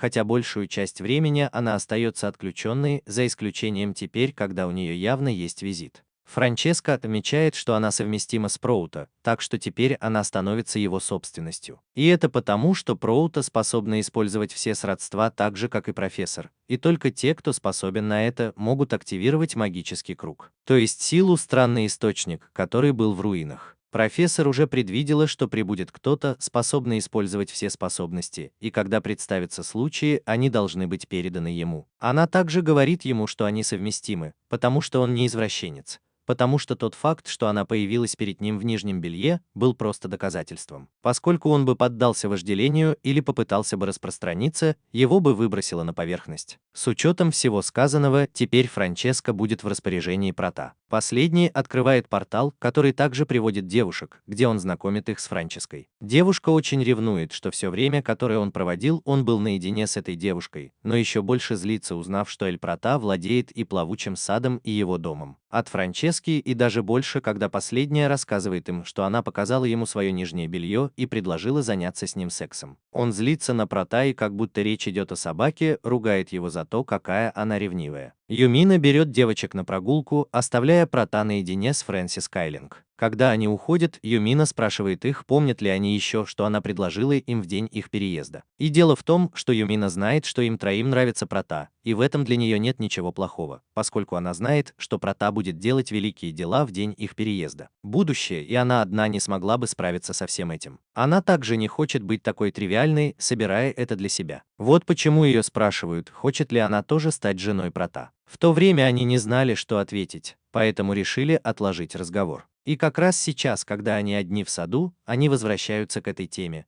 потому что знают, что у рыси учащается сердцебиение, когда она с ним. Он повсюду следует за ней взглядом, и Яя не перестает нервничать, когда он рядом. Вот почему она снова спрашивает их, хотят ли они быть женами Прота. Все трое от одной только мысли, что они будут их женами, краснеют, оставаясь еще более нерешительными, поэтому они еще не приняли решение, но давайте предположим, что это да. С другой стороны, Эль Прата вместе с Франческой и, кстати, с Лин разговаривают. Линк упоминает, что надеялся найти несколько древних заклинаний, но не жалуется на знакомство с садом. Прата спрашивает Франческу, есть ли в этом саду что-то еще скрытое, но она явно отвечает ему отказом, поскольку профессор не хранила никаких сокровищ или мощного оружия. Единственное, что следует подчеркнуть, это то, что помимо этого сада в мире есть еще орошаемые, которыми управляют сестры Франчески. Сад – это всего лишь часть острова, который профессор разделила 5000 лет назад. Затем другие девочки прибывают, чтобы присоединиться к разговору. Франческа продолжает объяснять, что Вавилон защищен барьерами, которые защищают его снаружи, вот почему его почти невозможно увидеть с поверхности. Помимо сада здесь есть библиотека, лаборатория, склад, башня, стены замка, мастерская и комната алхимии и сарай. Правда в том, что это довольно много вещей. Было примерно 9 островов, но Франческа не знает, сколько еще осталось, так как ее сестры разорвали связь, и она не знает, как их найти. Эль Прата пытается с помощью своего телефона найти остальные острова, но у него ничего не получается. Так что единственный способ найти транспортный маршрут, то есть больше мест, имеющих тот же круг, что и в руинах. Больше ничего не спрашивая, Прата спрашивает Франческу, что она хочет делать сейчас. Она упоминает ему, что хочет пойти с ним и пойти куда-нибудь вместе.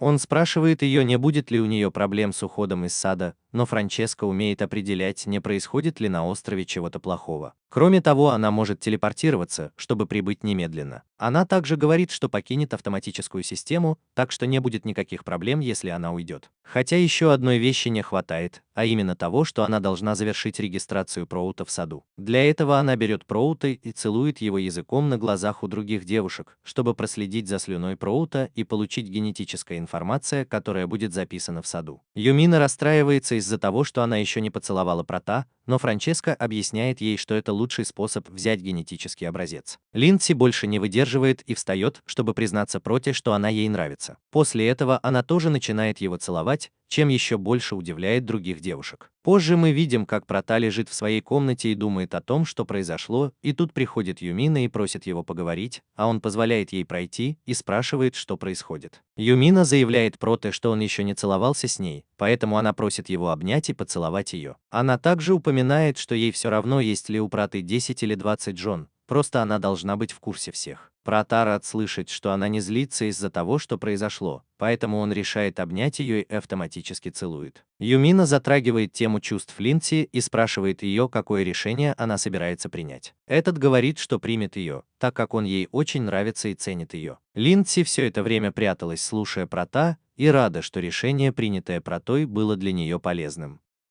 Юмина объясняет, что попросила Линка наложить на Линдси заклинание невидимости, чтобы она могла войти в его комнату. Линдси спрашивает Прата, может ли она также быть его женой, и тот соглашается и говорит ему, что им нужно вернуться в свою комнату, так как уже очень поздно. Она соглашается, но просит поцеловать ее на ночь. Прата соглашается, чмокает ее в лоб и прощается с ними. На следующий день мы видим, как он в гневе врывается в комнату Праты и говорит ей, что он уже знает, что сказала Линдси. Прата смотрит на нее и спрашивает, что происходит, и его просят выйти на улицу, чтобы немного поговорить. Прата следует за ней, пока не доберется до сада. И на заднем плане он замечает, что Дже тоже там их ждет. И она говорит Проте готовиться к бою, и что если он выиграет, они не будут возражать против того, что сказали Юмина и Линдси. Но что если они выиграют, они попросят его о чем-нибудь, и ему расскажут правила, и он уберет острие своего меча. Они также не смогут использовать атакующие заклинания, а Прата сектой и явно готовится. Сёи вступают в бой. Прата уклоняется от нее и сначала побеждает Дже. Это прежде чем упасть, бросает свою другую катану, чтобы сбить с толку Прата, чтобы он мог атаковать. А Прата хватает ее за руку и бросает на землю, направляя на нее свое оружие. Прата просит его сдаться, и ему говорят, что с таким отношением он не сможет защитить свою сестру. Он отвечает, что возможно нет, но он приложил все усилия для этого. Он улыбается себе и бормочет, что вот почему они с Дже влюблены в него. Прата шокирован и немного отвлекается, и он бросается на него и нокаутирует его.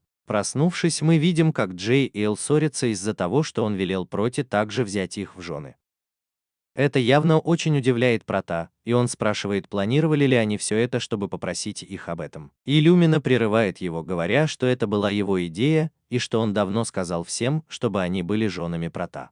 Последний остается в ужасе от того, что делает Юмина. Его спрашивают, что он думает о том, чтобы быть их женами. Он соглашается и просит их уделить время тому, чтобы разобраться в своих чувствах. Юм говорит, что все в порядке, так как на него внезапно оказали давление, чтобы он попросил об этом. Позже Прота оказывается в плавучем саду, сидит у фонтана и думает обо всем, что произошло за эти дни. К нему подходит Франческа и спрашивает, о чем он так много думает. Прота рассказывает ему обо всем, что происходит, и явно сомневается, был ли он хорошим мужем для всех девушек. Франческа упоминает ему, что он забыл ей кое-что сказать, и дело в том, что у него есть сообщение, которое явно было отправлено профессором. Франческа со своего запястья вытаскивает кабель, чтобы подключить его к телефону Проута. Оттуда выходит голограмма профессора, которая представляется под именем Регина Вавилон. Она объясняет Проте, что знает, кто она такая и откуда она знает ее имя, поскольку у нее есть машина, с помощью которой она может видеть будущее. И что именно поэтому она знает, как ее зовут, выражение и отношение Прота прямо сейчас. Также объясни ему, что в будущем он будет нестабильным из-за фреев. Он также упоминает, что эти существа не знают ни их внешности, ни того, как они появились. Прота спрашивает о ее будущем. И дело в том, что очень забавно наблюдать за будущим Проты, поскольку он всегда полон удивления, если тот просит его перестать за ним наблюдать. Регина говорит ему нет, так как это очень интересно и весело, и автоматически прощается с Протой. Позже мы видим, как Прота навещает Бога, который автоматически рад его видеть и рассказывает ему о том, что случилось с девушками. Он говорит ему, что ему не нужно много размышлять об этом, и что он должен получать от этого удовольствие. Прота не уверен, что он это сделает. Бог говорит ему, что нужно позвонить кому-нибудь, кто может помочь ему с этой проблемой. В этом случае он автоматически взывает к богине любви, которая приходит и говорит Проте, что она очень рада его видеть, так как ей любопытно его видеть, и она наблюдала за ним. Прота рассказывает богине о ситуации, которая, по его словам, интересна, и что ей не следует придавать этому слишком много значения, поскольку если он в сознании, он не должен этого делать. То, что он ей нравится, может сделать их всех четверых счастливыми. Прота улыбается, и хотя у него нет четкого ответа, я решил попробовать. Богиня счастлива, и она признается ему, что она была ответственна за то, чтобы Прота увидел, как девушки переодеваются в ванной. Богиня объясняет ему, что она может создать клише, но она не может контролировать чувства людей. Позже Прота решает серьезно поговорить с девушками. Для этого она просит Кааку найти их и собрать их всех. Уже собрав всех пятерых, говорит ей, чтобы она пока не выходила замуж, а также просит у них время повзрослеть. Они соглашаются и просят его поцеловать, как тот, который он подарил Юмине и Линце. Прота соглашается и подходит поцеловать Эльзу. Он уже злится, так как хотел, чтобы Прота тоже поцеловал ее, как он это делал с Юминой и Линце, но эта нервная женщина бьет его, нокаутируя его. На этом мы видим, как из окна за ними наблюдают Франческа, Эл и Шарлотта. Франческа упоминает, что у Прота в конечном итоге 9 жен и что, очевидно, одной из них будет Эл. Это потому, что Регина, возможно, рассказала ему что-то о будущем Прота. Он говорит ей, что, может быть, она согласится на Прота, поэтому он упоминает Шарлотте, что ей тоже следует пойти поболеть, но она нервничает и отвечает, что нет. На следующий день Прота гуляет по городу, разговаривая по телефону с Богом, говоря ему, чтобы девушек принимали как жены, но сначала его нужно отполировать как мужчину. В этом мы видим, как у парня возникают проблемы с попыткой заплатить за то, что он купил. На этом он заканчивает разговор с Богом и направляется к нему, чтобы помочь, поскольку валюта, которую он собирался заплатить, в этом королевстве не используется. Прота платит за еду за него и появляется. Мальчик тоже это делает, и мы будем знать его по имени Н, который очень интересуется артефактом Прота, то есть его телефоном. С определенного дня проходит несколько недель. Прота и его девушка выполняют задание по уничтожению нескольких митриловых големов. Поскольку они очень выносливы, Прота открывает портал, чтобы отправить их на небеса и сбросить с высоты. Пока это происходит, мы понимаем, что девушки теперь носят обручальные кольца, и что они каким-то образом могут использовать заклинание под названием Аксель, которое принадлежит королю того же самого.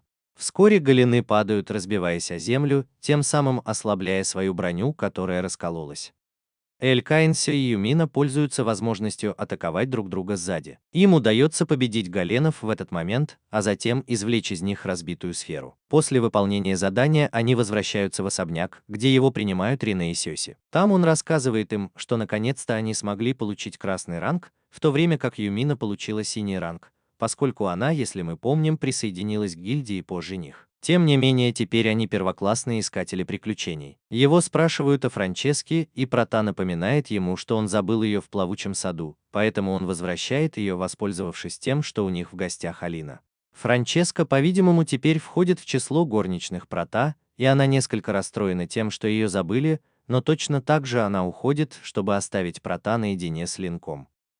Последняя хочет поговорить о схемах телепортации Вавилона, потому что они давно ничего о них не знают и до сих пор не имеют какой-либо окончательной информации. Прота не заинтересован в поиске этих схем, так как его не интересуют какие-либо древние заклинания или технологии прошлого, так как он не может найти ни одного из них. Регина сказала ему, что в эту эпоху им не нужна слишком большая власть. Точно так же он подумает, не расследуя этот вопрос, и сообщит вам, если у него появятся какие-либо данные о каких-либо схемах телепортации. По этому поводу ему звонит Бог, и Прота убегает от Линка, чтобы пойти к нему.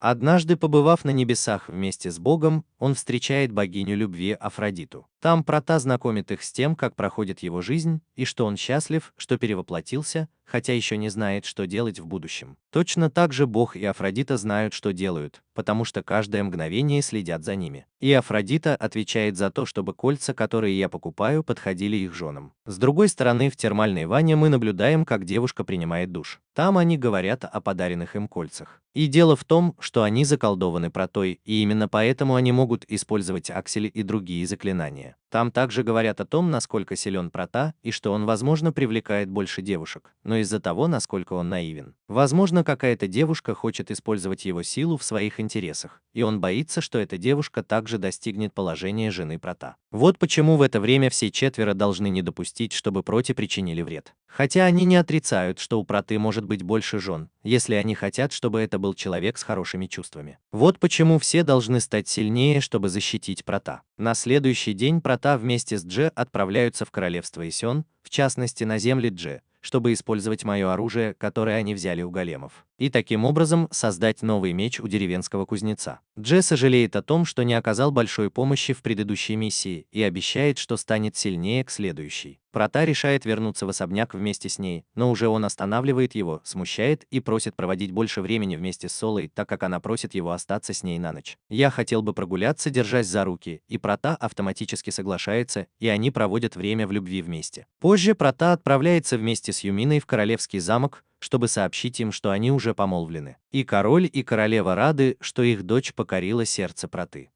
Король поздравляет его с тем, что у него есть 4 жены, но Прота дает ему понять, что они поженятся не сразу, а только когда ему исполнится 18. Королю все равно, сколько времени потребуется, если он доживет до встречи со своими внуками. Юмина так смущена, что наносит удар своему отцу в живот. Королева теперь объясняет Проте, что если они придадут гласности свою помолвку с Юминой, дворяне, стоявшие за ней, увидят в Проте человека, недостойного ее. И, возможно, тоже подумают плохо или обидятся на нее, имейте немного Аида. К тому же он будет буквально на виду у всех, так как они будут рассматривать его как человека, неспособного совершить какой-то великий подвиг. Проталец, вернувшийся в поместье, спрашивает Юмину, станет ли он следующим королем, когда они поженятся, и она упоминает ему о том, что скорее всего да, и что когда они поженятся, он станет следующим королем. Хотя есть вероятность, что его родители родят ему младшего брата, или, может быть, у его дяди будет сын мужского пола, тогда все явно изменится. Хотя на данный момент они согласились отложить свою официальную помолвку, так что пока проблем не будет. Эль Прота в равной степени остается думать о том, какой подвиг он мог бы совершить, чтобы принести пользу всей нации. На этом он возвращается в гостиницу, где разговаривает с Микой, чтобы спросить его, как идут дела. Она замечает ему, что у нее не так много клиентов, так как этот город, скажем так, не очень туристическое место, из-за чего прибыль изо дня в день становится меньше. Эль Прота начинает думать о чем-то, что могло бы удержать людей на какое-то время и что можно было бы найти только в этом городе, пока он не придумает бизнес с горячими источниками. Как по волшебству, они за несколько секунд создают водяную баню, явно из термальных источников с 2 отделениями, в которых будут мужчины и женщины, оставляя ее рядом с гостиницей, чтобы у нее было больше клиентов. Как будто ты снова решаешь позвать нескольких человек, чтобы они попробовали это. В мужском туалете находятся испытуемые, которых он научил играть в чаки, и парень, которому он сначала продал одежду. В то время как в женском туалете вы можете увидеть нескольких девушек, среди них Аник, Франчески и Арку. С другой стороны, в женской раздевалке девушки из Прота готовятся присоединиться к купанию в горячих источниках. Там каждая из них признается, как сильно влюбилась в Прота. Затем они слышат, как Франческа пытается перелезть через забор, чтобы перейти на сторону мужчин, так как это хочет помыть спину Проты, но когда она достигает вершины, ее поражает ток. Чара, оставленная Протой, так что ясно, что Франческа пытается перелезть через забор, чтобы перейти на сторону мужчин. Этого не происходит ни с женщинами, ни с мужчинами, и таким образом ясно, что мужчины не должны пытаться шпионить за женщинами. После этого Линк заходит в мужской туалет, чтобы сообщить Проте, что обнаружен телепортационный круг. Перед этим Прота вместе со своей Джен идут оттуда в сад, чтобы путешествовать по кругу, который он нашел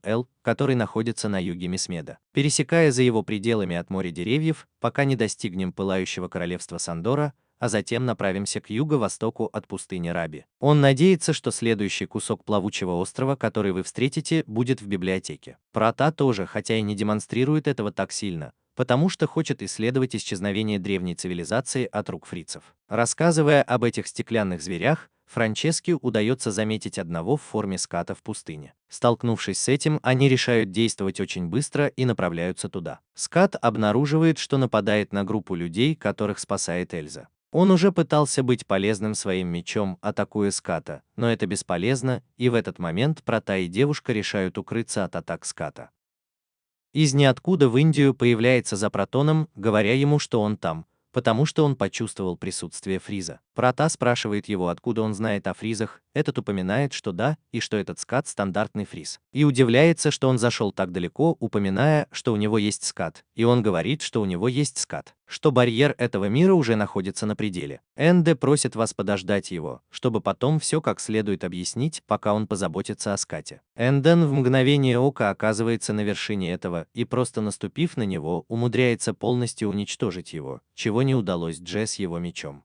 Этот конкретный морозильник нес две сферы, которые, следовательно, разрушаются. Этот объясняет Протону, что он легко уничтожил его с помощью синхронизированной магии. Он также объясняет ему, что барьер, покрывающий этот мир, подобен паутине, защищающей от проникновения посторонних тел. Хотя кажется, что он начинает выходить из-под контроля, скату Манты удалось поставить, если он, возможно, пешка с конкретной целью, и это найти спящего короля фризов. Того самого цель, которую вы преследуете. Больше ничего не говоря, он прощается с Протой и мгновенно покидает это место. Проте каким-то образом удается напоить водой тех людей, которых они спасли. Ребекка говорит за всех них как искатель приключений, благодарит за помощь и спасение. Она рассказывает ему, что они берут с собой группу девушек, которые не являются искательницами приключений, а являются одной из рабынь, которых им удалось спасти. Но каждая из них носит ошейник рабства, магический предмет, который сводит на нет все их усилия. С человеком обращаются как со скотом. Если они попытаются снять ошейник, они почувствуют сильную боль, которая в некоторых случаях может привести к их смерти. Единственный способ снять с них ошейник – это заставить людей, которые его надели, сделать это, но они уже мертвы. И именно поэтому они бегут из страны искать другие места или как-то иначе снять с них это ожерелье. Прота упоминает, что он может помочь вам с этой проблемой. После этого рабыни выстраиваются в очередь, где Прота с помощью своих заклинаний привлечения вещей очень легко снимает ошейники. Теперь, когда они свободны, они все еще в опасности, так как будут уязвимы перед тем, что их снова возьмут в рабство. Юмина предлагает им помощь, впуская их в королевство Белфаст, а Прота открывает портал и оставляет их всех там. После этого они возвращаются в плавучий сад, и Прота упоминает Ребекке и остальным, что они останутся в особняке, пока думают, что делать. Я спрашиваю его о парне, который был с ним во время атаки замораживания. Прота рассказывает ему, что встретил его в тот день, когда он пошел покупать кольца. Он видел, как он расплачивался за еду странной монетой, которую в этом месте не принимали. Поэтому он подошел, чтобы заплатить за него и помочь ему, отвезя его в гильдию искателей приключений для регистрации. С того дня я его больше не видел до сих пор. У главного героя сохранилась монета, которую он нес Энде. Франческа узнает ее и говорит ему, что это серебряная монета Парфена, отчеканенная 5284 года назад. У Алина возникает подозрение, что Энде сохранил эту монету и что он также победил монстра одним ударом. Прота также начинает сомневаться в том, кто он на самом деле, и, столкнувшись с этой ситуацией, рассказывает девушке все, что знает о фризах, упоминая о том, что он ранее был убит. Я получил сообщение от Ребекки, создательницы острова Вавилон, и Франчески. Она рассказывала ему, что однажды фризы появились из ниоткуда, и Партен не упал. После этого не совсем понятно, почему фризы исчезли. Линд расстроен, что Прата не сказал им об этом раньше. После этого они задаются вопросом, почему теперь завитки, появившиеся 5000 лет назад, вернулись. Здесь снова Прата рассказывает вам то, что он вам сказал о барьере, который защищает мир, и о том, как он постепенно разрушается. Франческо рассказывает ему, что 5000 лет назад битва с фризами была ужасной, поэтому профессор создала мощное оружие, чтобы противостоять ему этих страшных зверей. Но к тому времени, когда они были завершены, не осталось ни одного фриза. Профессор создала бы гуманоидное управляемое оружие, известное как рамные механизмы.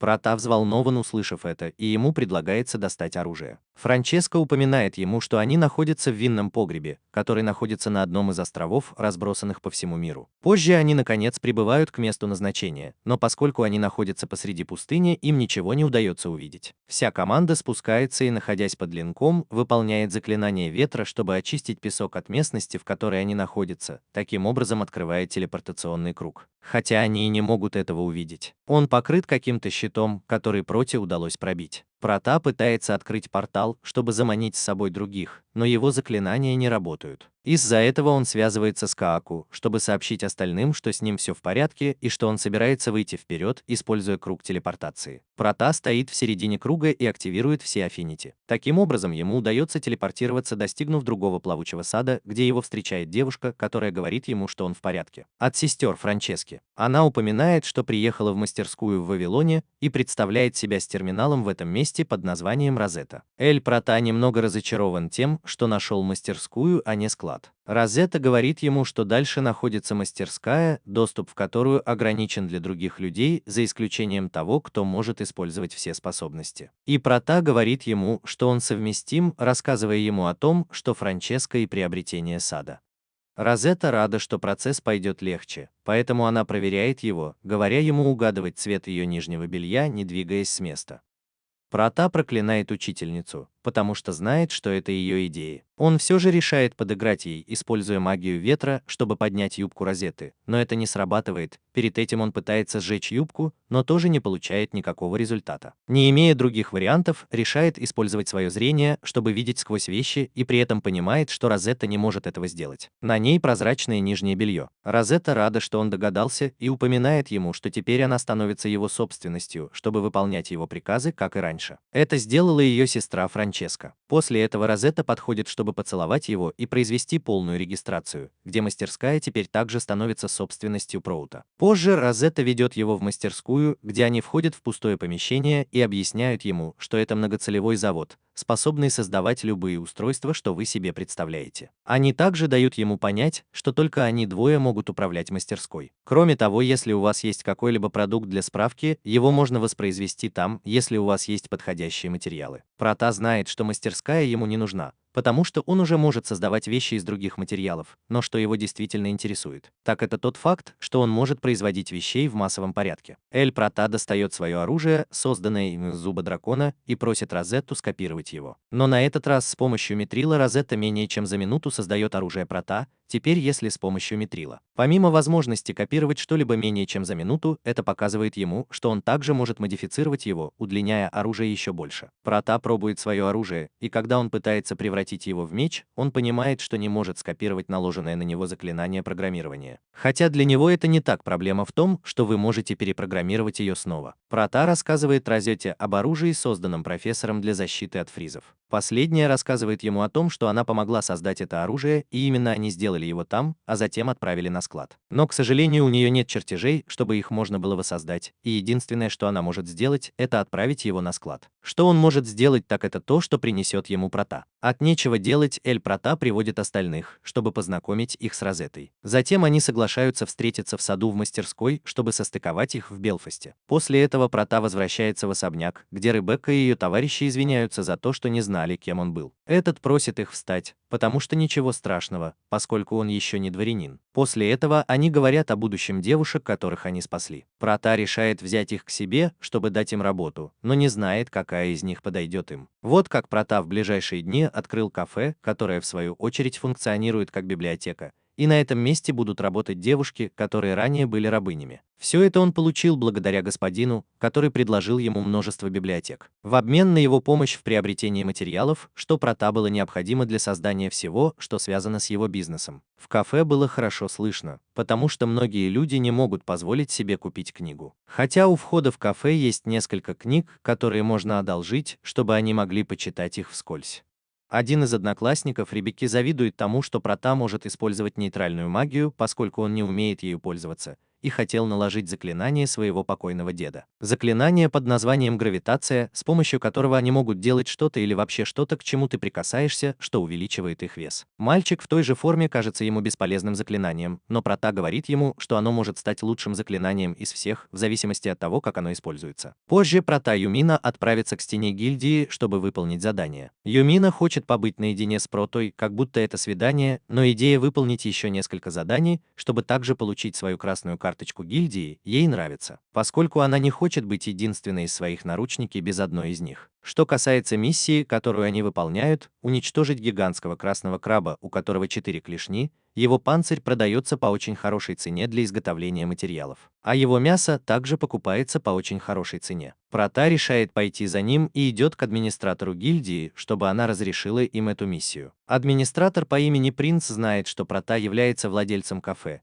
и в качестве одолжения просит его заказать роман, который ей очень нравится, чтобы прочитать его. Прата упоминает ему, что они будут иметь это в виду, и он уходит вместе с Юми, чтобы выполнить эту миссию. По дороге Юми рассказывает Проте о книгах, которые просит у нее Принг, упоминая, что в них рассказывается романтическая история о женщине-воине, в которую вовлечены рыцари. Чтобы больше ничего не объяснять, Принг попросил у Прата роман Йой. Прата отказался покупать такие книги, потому что Линдси тоже просила у него романы этого жанра раньше, но поскольку она обещала Прингу, теперь она не знает, что делать. Прата также удивлен, что Юмина знает об этих книгах, и она немного смущена, сообщая ему, что она знает автора и именно поэтому знает о существовании такого рода книг. Девушку, которая публикует свои книги анонимно, известную как Райлс Рефреш. Юмина просит Прата никому не рассказывать и сообщает ему, что автором является Эльре Рефрис, принцесса империи Рефрис. Поскольку их семьи хорошо ладят, знает ее уже довольно много лет и знает, что она начинала как любительница этого жанра, пока не решила сама написать свои произведения, собственные книги. Прата не может обработать эту информацию, поэтому он решает уладить этот вопрос позже, потому что сначала он хочет уничтожить краба. Поэтому он берет Юмину и уносит ее, пока не доберется до пустынной местности, где она находится. Там Прата снова неизвестно, как учится использовать заклинание гравитации и использует его против краба и явно мгновенно расправляется с ним. После этого они возвращаются в гильдию, где Юмину повышают до авантюриста, получая ее красную карточку. После этого Прата просит Прайда составить ему список самых известных романов или книг о Йой, которые ему нравятся. Она очень взволнована, идет с другими секретарями и записывает все, что они просят, передавая Проте обширный список. Прата просит Юмину поделиться с ним своими воспоминаниями, так как она планирует поехать в Верм, столицу Рефриза. После использования Рекол он заходит в книжный магазин в Верме, где покупает все книги, о которых его просили, за исключением нескольких, рассказывающих о военных историях. В книжный магазин также приходит светловолосая девушка, которая приходит за одним из этих романов о Йои, но, к сожалению, они уже закончились, так как он не смог их найти. Прата купил последний, и девушка просит его, пожалуйста, передать ей этот последний том этого романа. Но Прата отказывается, объясняя, что это заказ, и девушка смотрит на другие книги, которые я покупаю у Праты. И рада, что у него хороший вкус, хотя и говорит ему, что эти книги не для него. Но девушка не обращает на него особого внимания и продолжает верить, что Проте нравится этот жанр. Она предлагает Проте сделку, по которой она получает книгу, и это изменение подпишет ей все томы романа, который у нее там написан. Ею, поскольку девушка та самая Рюлиэль, принцесса, о которой Юмина рассказывала ему раньше. Попытка проверить ее показывает ему, что он знает ее личность как принцессы, думая, что девушка наверняка была самозванкой, но оказывается все наоборот. Рюлиэль очень нервничает, так как даже ее отец не знает, что она пишет такого рода вещи, и теперь она боится, что мальчик может быть обманут. Прата воспользовался возможностью, чтобы шантажировать ее и использовать ее, чтобы сблизиться со своим братом, который является наследником. Прата злится и пытается успокоить ее, говоря, что Юмина была тем, кто все ему рассказал, а также сообщая ей, что он ее жених. Рюлиэль шокирован и подозревает, что Прата хочет брака по расчету, чтобы сблизиться с королем. Опять же, Прата немного нервничает и мягко отчитывает ее за то, что она говорит, как это сделал бы любой фанат матча. Так что ему лучше отвести ее к Юмине, чтобы она могла поговорить с ним. Объясните ему все. Там ты понимаешь, что Прата уже сегодня не любит этот жанр и что у него есть магазин, в котором продаются эти книги. Прата также доставляет ей копию книги, которую она хотела, так как она однажды пошла в мастерскую и продублировала ее. Позже мы видим, как в кафетерии Прата все администраторы находятся там, чтобы прочитать книги, которые они явно заказали. Мальчик, который рассказал про заклинание гравитации Проте, работает в охраняемом месте. Этот носит имя Уилл,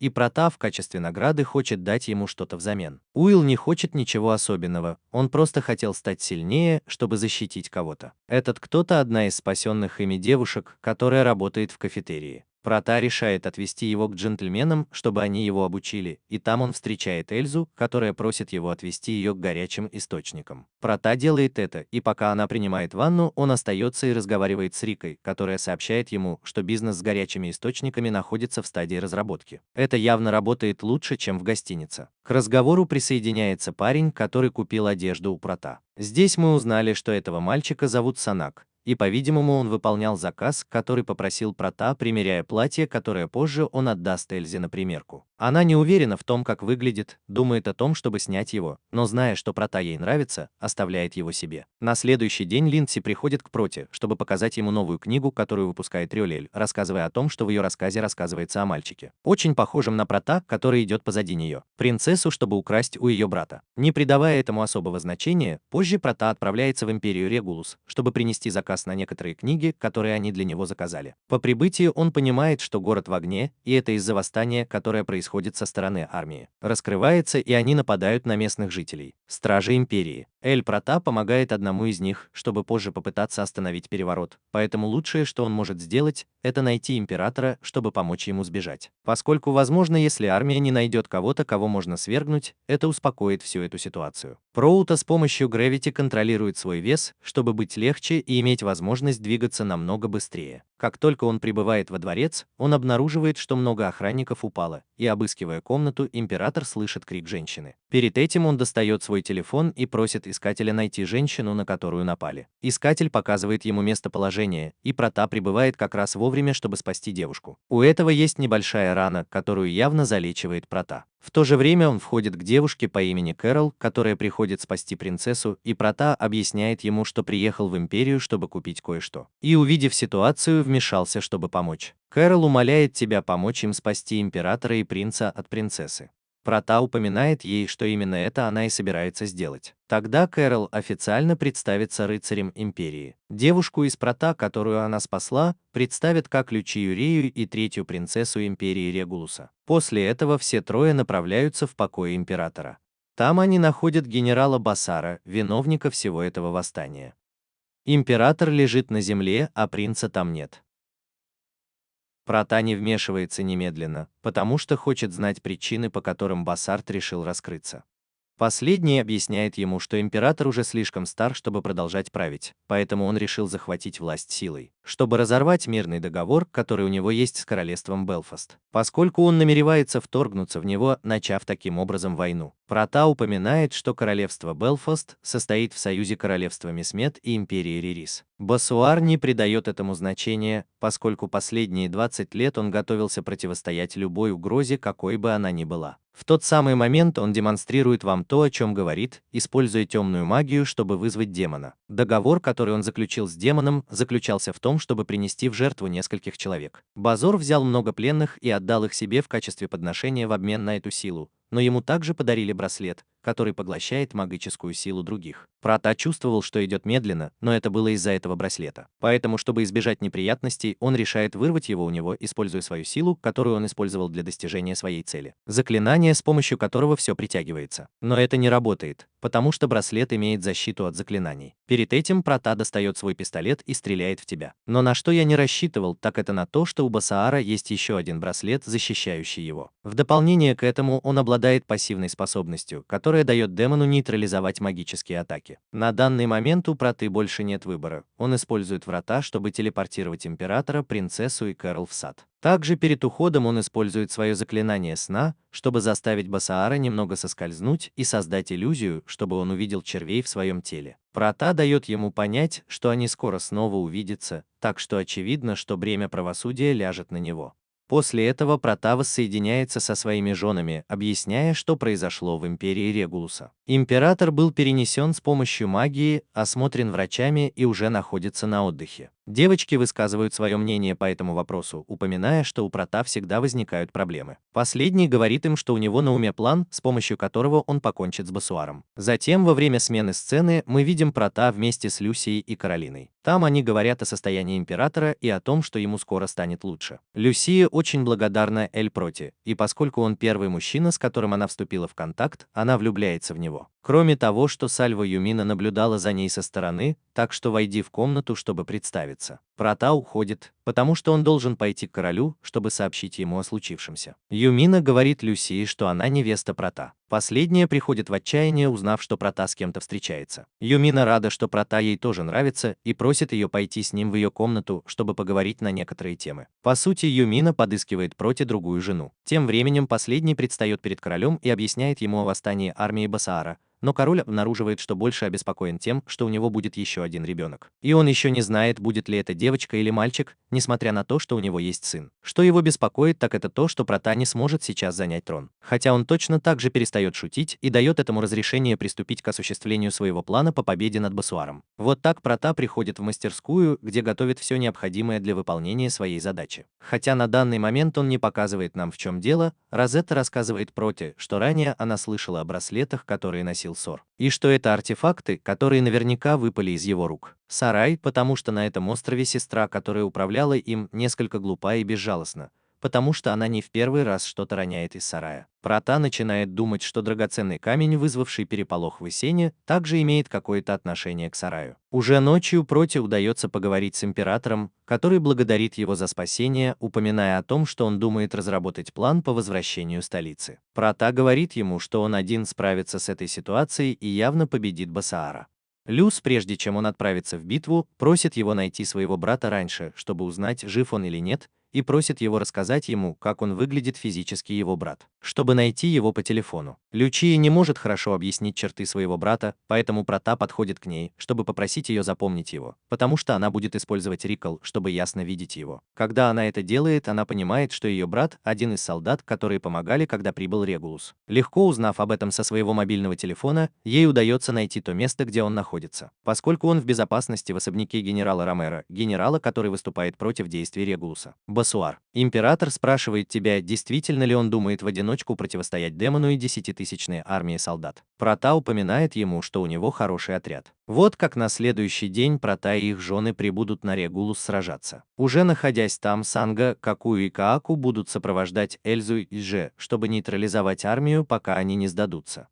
Юми и Линдси будут защищать их магией и атаковать сзади, в то время как Эль Прота противостоит демону и генералу Базару. Именно так девушкам удается победить всю армию. Они этого не показывают, но подразумевается, что они это сделали. Затем Прота предстает перед генералом, который немедленно вызывает демона. Прота превращает свое оружие в меч, чтобы затем использовать в нем гравитацию и одним ударом уничтожить демона. Затем он воссоединился с девушками, которые остались невредимы после их боя. После этого он приходит к Басуару, чтобы показать, что он создал в мастерской. Прота достает огромный стеклянный куб, в котором находится мертвая слизь, которая гнила. Он телепортирует туда Басуара, так что он явно теряет сознание от запаха. После поражения император возвращается на трон и через камеру Прота обращается ко всем гражданам, чтобы они успокоились, поскольку они уже поймали виновника ссоры. Принц тоже поссорился с Люсией и с ее отцом. Через некоторое время Эль Прота встретится с императором Раа и королем Белфаста. Там император благодарит его за то, что он спас не только себя и своих детей, но и всю империю.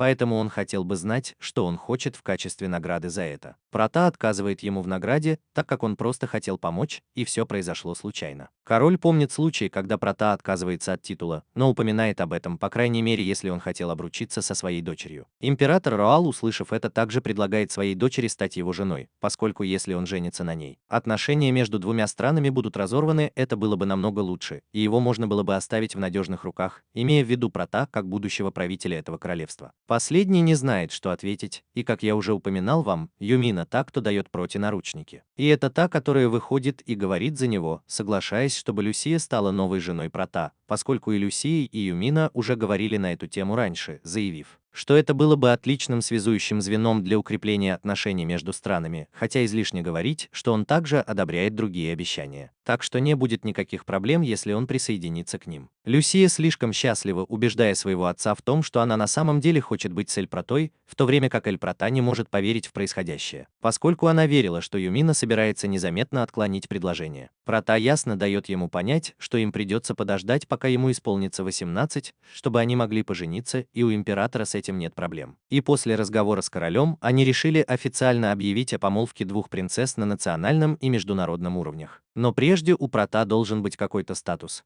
поэтому они решили уступить ему землю обеих наций. Прота основает небольшую нацию на границе между Регулосом и Белфастом, а затем будет коронован как король этой нации. Поскольку это его собственная страна, Прота может брать с собой людей, которых он пожелает. Он также сможет устанавливать свои собственные правила. С этим уже был бы решен вопрос о его статусе. Прота без дальнейших вариантов в конечном итоге соглашается и благодарит вас обоих за то, что вы подумали обо всем этом. Позже в особняке Прота встречается со своими девушками, за исключением Люсии, которая еще не присоединилась к гарему. Там они выбирают новое название для страны, которое будет называться Брут-Хилл. Они также думают о том, как они будут переезжать, потому что после объявления о браке Прота должен уехать в свою новую страну. Чтобы люди не подумали, что он явно отдает предпочтение Белфасту, оставаясь в этом особняке. Эль Прота думает о том, чтобы перенести особняк туда, но лучше оставить его в столице, чтобы он функционировал как посольство своей страны. Люсия прибывает туда, чтобы присоединиться к разговору, полагая, что лучше отправить строить замок, потому что в конце концов Эль Прота станет королем. Для строительства замка Розетта появляется, чтобы предложить себя в качестве архитектора и строителя. Используя мастерскую Розетты, сообщает Проте, что все материалы ему понадобятся для строительства, но у Проты не так много ресурсов, поэтому они решают поискать заброшенный замок, чтобы добыть материалы и таким образом построить свой новый замок. Замок. Через 3 дня Розетта построит замок. Со всеми предложениями, которые ему дали девочки, на место прибывает Линк, который узнает, что теперь Эль Прота король, и упоминает, чтобы они остались в его замке, поскольку она будет выполнять свою роль посла мисс Медис. Прота думал, что она была послом в Белфасте, но Лин позаботилась о том, чтобы оставить эту работу кому-то другому. Линд уезжает отдыхать, а Прота через некоторое время создает портал, чтобы использовать врата. Он даст разрешение членам дома использовать это только для того, чтобы они могли ходить в определенные места, куда ему разрешено. Чтобы пройти тест, он просит Рене использовать портал. Она просит поехать в особняк в Белфасте, и так оно и происходит. Зеленый Прота, который не возвращается, тоже решает войти, и Рене сообщает ему, что пришло письмо королю Белфаста, в котором она вызывает его во дворец. Как только Прота прибывает туда, она представляет его Ригу Рефризу, императору империи Рефриз, который хочет заключить союз с Прота для укрепления отношений между странами. Я бы тоже, как обычно, подал ему руку своей дочери. Прота, вспомнив, что речь идет о Реле, отклоняет предложение. Император говорит ему, что точно так же она уже помолвлена и что он просто пошутил. Кстати, теперь, когда его замок готов, его просят пригласить других королей, чтобы улучшить отношения, но больше всего, чтобы немного расслабиться и хорошо провести время. Прота возвращается в свой замок, где он думает о какой-нибудь игре, в которой он мог бы повеселиться, и очевидно, чтобы другие тоже повеселились. Для этого он создает комнату отдыха, где оставляет такие игры, как бильярд, боулинг, настольный теннис, воздушный хоккей и многие другие настольные игры. Кроме того, добавлено несколько массажных кресел, чтобы короли тоже могли их попробовать. Прота неожиданно посетит Тецуки, который расскажет ему о Такеда, которые распались после того, как спасли его. Это потому, что новый лорд управлял плохими землями, повышал налоги и совершал вторжения на другие территории. Мистер Куосака обратил на него внимание, но отказался слушать, в результате чего некоторые земли были конфискованы. Вот почему теперь Такеда решили снова собраться вместе, чтобы служить королевству Брухильд вместе с остальной частью всего клана, а это около 67 человек.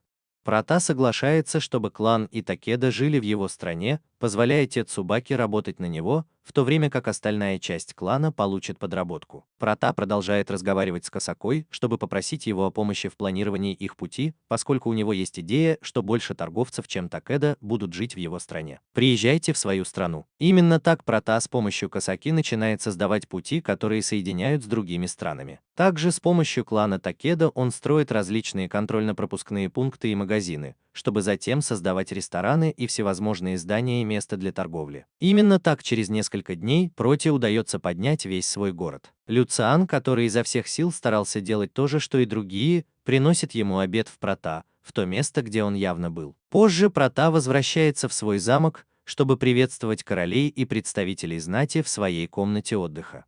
Там они проводят время, веселясь и играя вместе со всеми, а когда наступает ночь, Прата выводит его на балкон, чтобы они могли посмотреть фейерверк. Это бомбы, сброшенные Франческой и Розеттой с плавучего острова.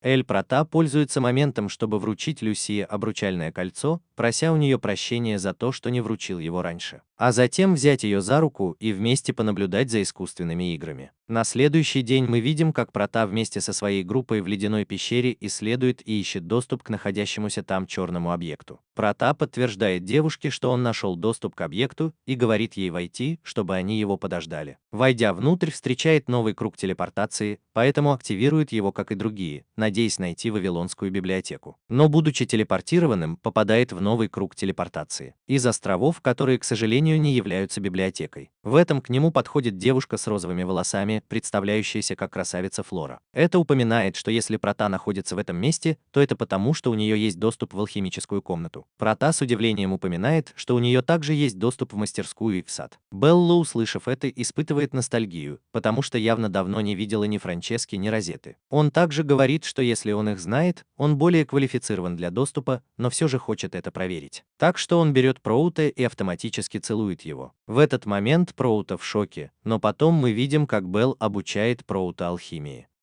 Он впечатлен и спрашивает, исследовала ли профессор все это сама. Она отвечает ему, что да. Таким образом, она создала несколько лекарств, большинство из которых являются афродизиаками. Затем Прата знакомит Белл с остальными девушками. Лин упоминает, что это не библиотека без алхимической комнаты, которая может быть очень полезна герцогству Брюнхильд. Пел считает, что он автоматически подвел Прата, и тот говорит ему не беспокоиться. Позже мы видим, как Рене приносит Проте в его кабинет новые книги, забирая книги, говоря, что там находится заклинание, которое он хочет выучить. Называется «Летать», которое помогает парить и приводить себя в движение. Этот выходит во двор, чтобы попрактиковаться в заклинании, но у него кружится голова от такого количества поворотов, так что в этот момент он спускается, и мы видим его таким с Эльзой. Его спрашивают, может ли его заклинание полета быть применено к кому-то другому, и этот говорит ему, что, к сожалению, это невозможно, но он говорит, что это не так. Что если он может объединить это с другим заклинанием, которое заставляет предметы левитировать, так что он явно практикует это с помощью «да», и оно работает. Прата спускается к Эльзе, говорит ей, что она будет продолжать летать, и уходит. Так что он встречает новобранцев своего рыцарского ордена. В этом он получает зов от Бога, который отвечает, но оказывается богиней любви. Она напоминает ему, что если он не пойдет поговорить с родителями Дже, так как он все подготовил к моменту их встречи.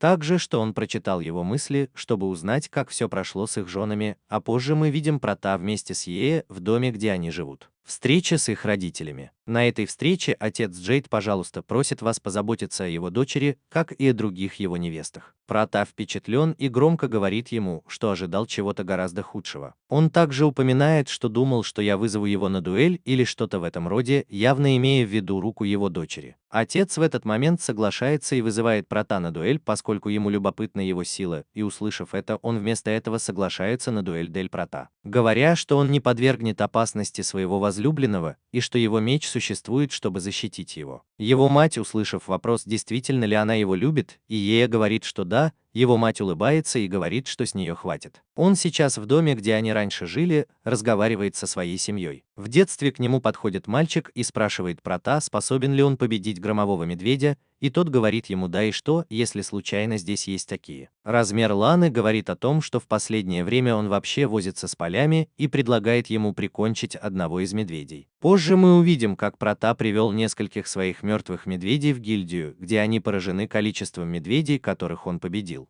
Прата решает пойти и сесть на то, что явно заканчивает считать медведей.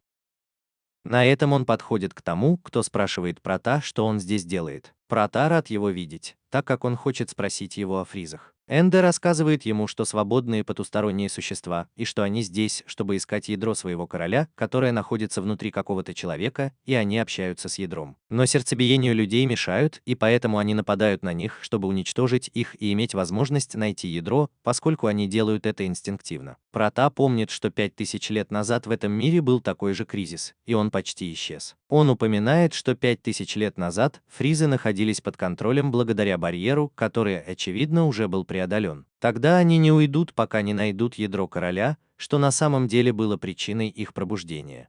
Он также упоминает, что в это время убивал Фриза. Прота спрашивает его, союзник он или враг. В общем, он говорит ему, что считает себя союзником, но еще не знает этого. Поэтому он решает уйти, и Прота останавливает его, спрашивая, кто он такой, и он отвечает ему, говоря, что он всего лишь путешественник. И что он надеется, что ядро будет перенесено в другой мир, чтобы таким образом уйти с врагами. Заморозь. Прота беспокоится, так как на них может напасть орда, подобная той, что была 5000 лет назад. Поэтому он идет в мастерскую, где спрашивает Розетту, может ли кто-нибудь управлять Friend Gears. Она говорит, что магическая сила и близость могут быть проблемой, но с обучением это может сделать любой.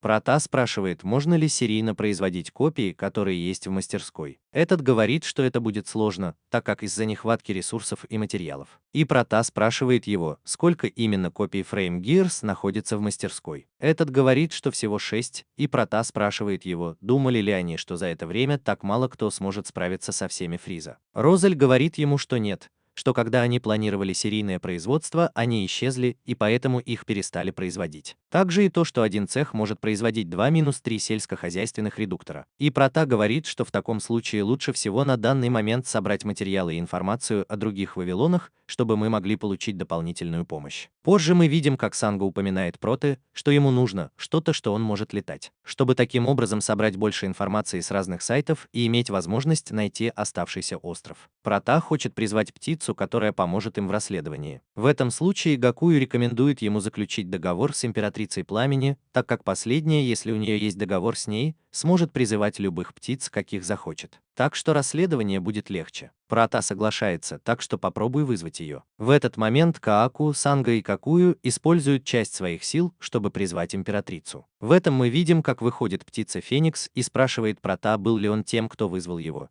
И тот отвечает, что да, в этом Каваку представляет его. Этот зеленый человек шокирован тем, что Прота находится с черным монархом и белым монархом, поэтому он не тратит столько времени на то, чтобы предъявить ему какие-то доказательства. И говорит Проте, что заключит с ним договор, прося его назвать имя для заключения договора. Прота решает назвать это Руби. Эта секта носит это имя и превращается в птицу поменьше. Прота надеется на их помощь, и в этом мы видим, как Руби использует свой птичий крик, чтобы отдавать приказы другим птицам, предупреждать Сибу о проходящих мимо руинах или странных памятниках. Прота надеется, что таким образом он сможет получить больше информации о других островах Вавилона. На следующий день Прота просыпается рядом с Юминой. Чем-то напуганный, встает с постели, так как знает, что он уже лег спать один. Юмина просыпается, чтобы сказать ему, что между супругами это нормально и что он явно не собирается устраивать небольшую драму. И что, кроме того, он в долгу перед ней, потому что они не проводили с ней так много времени из-за того, что не обращали внимания на другие народы. Плохо, потом Прота оказывается за пределами замка, рассказывая своим созданиям о том, что произошло, когда в это время прибывает Руи, чтобы сообщить ему о возможном обнаружении телепортационного круга. Птицы, которых он послал, обнаружили местонахождение загадочных руин. Прота собирает девушек, чтобы объяснить им ситуацию, потому что он хочет отправиться к руинам, о которых ему упоминала Руби. Для этого ему нужно отправиться на запад королевства Сандора, где расположен очень маленький остров, надеясь, что все, что они там найдут, будет связано со складом. Хотя люди и не знают, что это такое. У девушек разные варианты, потому что каждая ожидает, что это будет другая часть острова. Прота предпочитает, чтобы это был склад для оружия френов, потому что он хочет быть готовым на случай вторжения фризов, учитывая то, что он сказал Энди о защитном барьере Земли.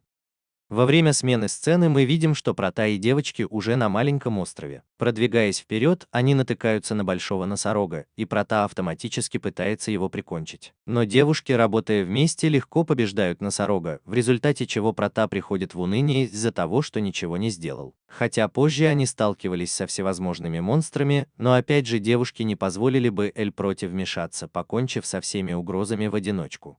Пока они отвлекаются, Паула ведет Эль Прота к Великой пирамиде, где находится телепортационный круг. Как и у предыдущих, у этого есть защитный барьер, и Эль Прота входит в круг и приближается к нему, предупреждая остальных, что она сначала отправится на остров, а затем отправит их обратно. Он принесет с собой гейт. Прота прибывает на плавучий остров, где уклоняется от атаки хозяйки заведения. Ее зовут Фред Моника, хотя она предпочитает, чтобы ей больше ничего не говорили о Монике. Прота упоминает ей, что она уже получила сад, мастерскую и комнату для занятий алхимией. Моника, как обычно, хочет проверить Прота, действительно ли он достоин острова, так что тестом будет поединок между ними. Бой, в котором Прота побеждает без каких-либо усилий. Моника говорит ему, что теперь он будет его хозяином и станет его собственностью. Как и другие его сестры, также целует Прота, чтобы произвести регистрацию острова, теперь автоматически получая склад. Прота взволнован, узнав, что это склад, и совершенно неожиданно спрашивает Монику о Фрейм Гиес. Этот ведет его на склад, чтобы показать им, и там он открывает дверь, показывая первый Фрейм Гир,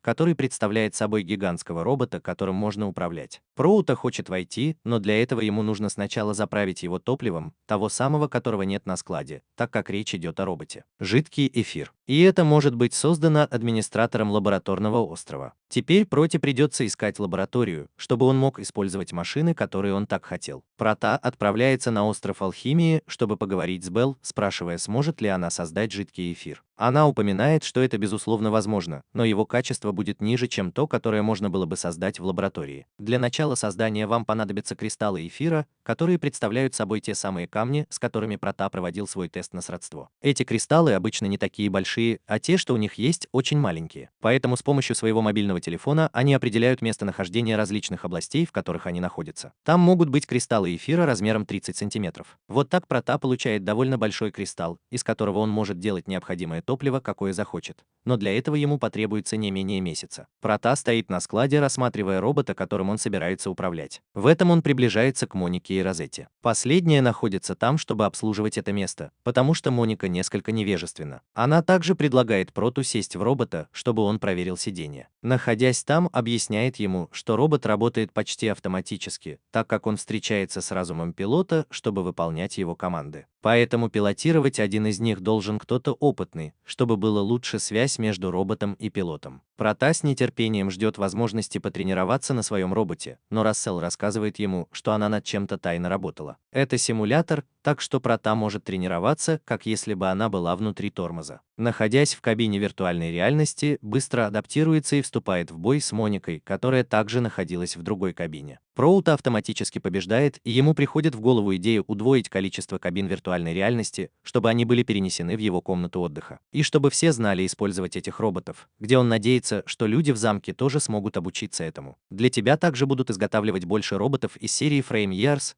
хотя благодаря мастерской это займет всего один день. В то время как Прота придумывает новое имя, которое заменит линейку Frame Years, Сью приходит к нему в отчаянии, чтобы он сделал ей предложение. Выйти за него замуж, так как она хочет выйти за него замуж, потому что пока он думает о новом названии, Сью в отчаянии делает ему предложение. Они хотят заставить вас вступить в брак по расчету с принцем Суне королевства Лайн. Принц Саабун станет следующим линейным королем, и это не было бы плохим браком на самом деле. Но проблема в том, что у принца очень плохая репутация, и Сью не хочет выходить замуж за незнакомца. Ходят слухи, что он плохо обращается со своими простолюдинами и в первую очередь с женщинами, которых он унижает и заставляет плакать. По этой причине говорят, что он еще не унаследовал трон, несмотря на то, что ему 30 лет. Прота удивлен разницей в возрасте между Сью и принцем, но он хочет думать о том, что принц будет ожидать, что Сью станет совершеннолетней, чтобы выйти замуж, и не воспользуется этим преимуществом, которое на данный момент несовершеннолетняя. Но, по-видимому, все наоборот, потому что он хочет жениться на ней на следующий день, как поступил бы любой настоящий мужчина. Но это явно шутка. Протасовская секта помогает ей, потому что она не позволит такому парню жениться на ней. Хотя позже это станет проблемой между нациями, поэтому ей нужно будет обсудить ситуацию с другими. Сначала поговори со своими девушками, чтобы сообщить им, что Су присоединится к ним в качестве своей невесты позже. На самом деле девушкам эта идея не нравится,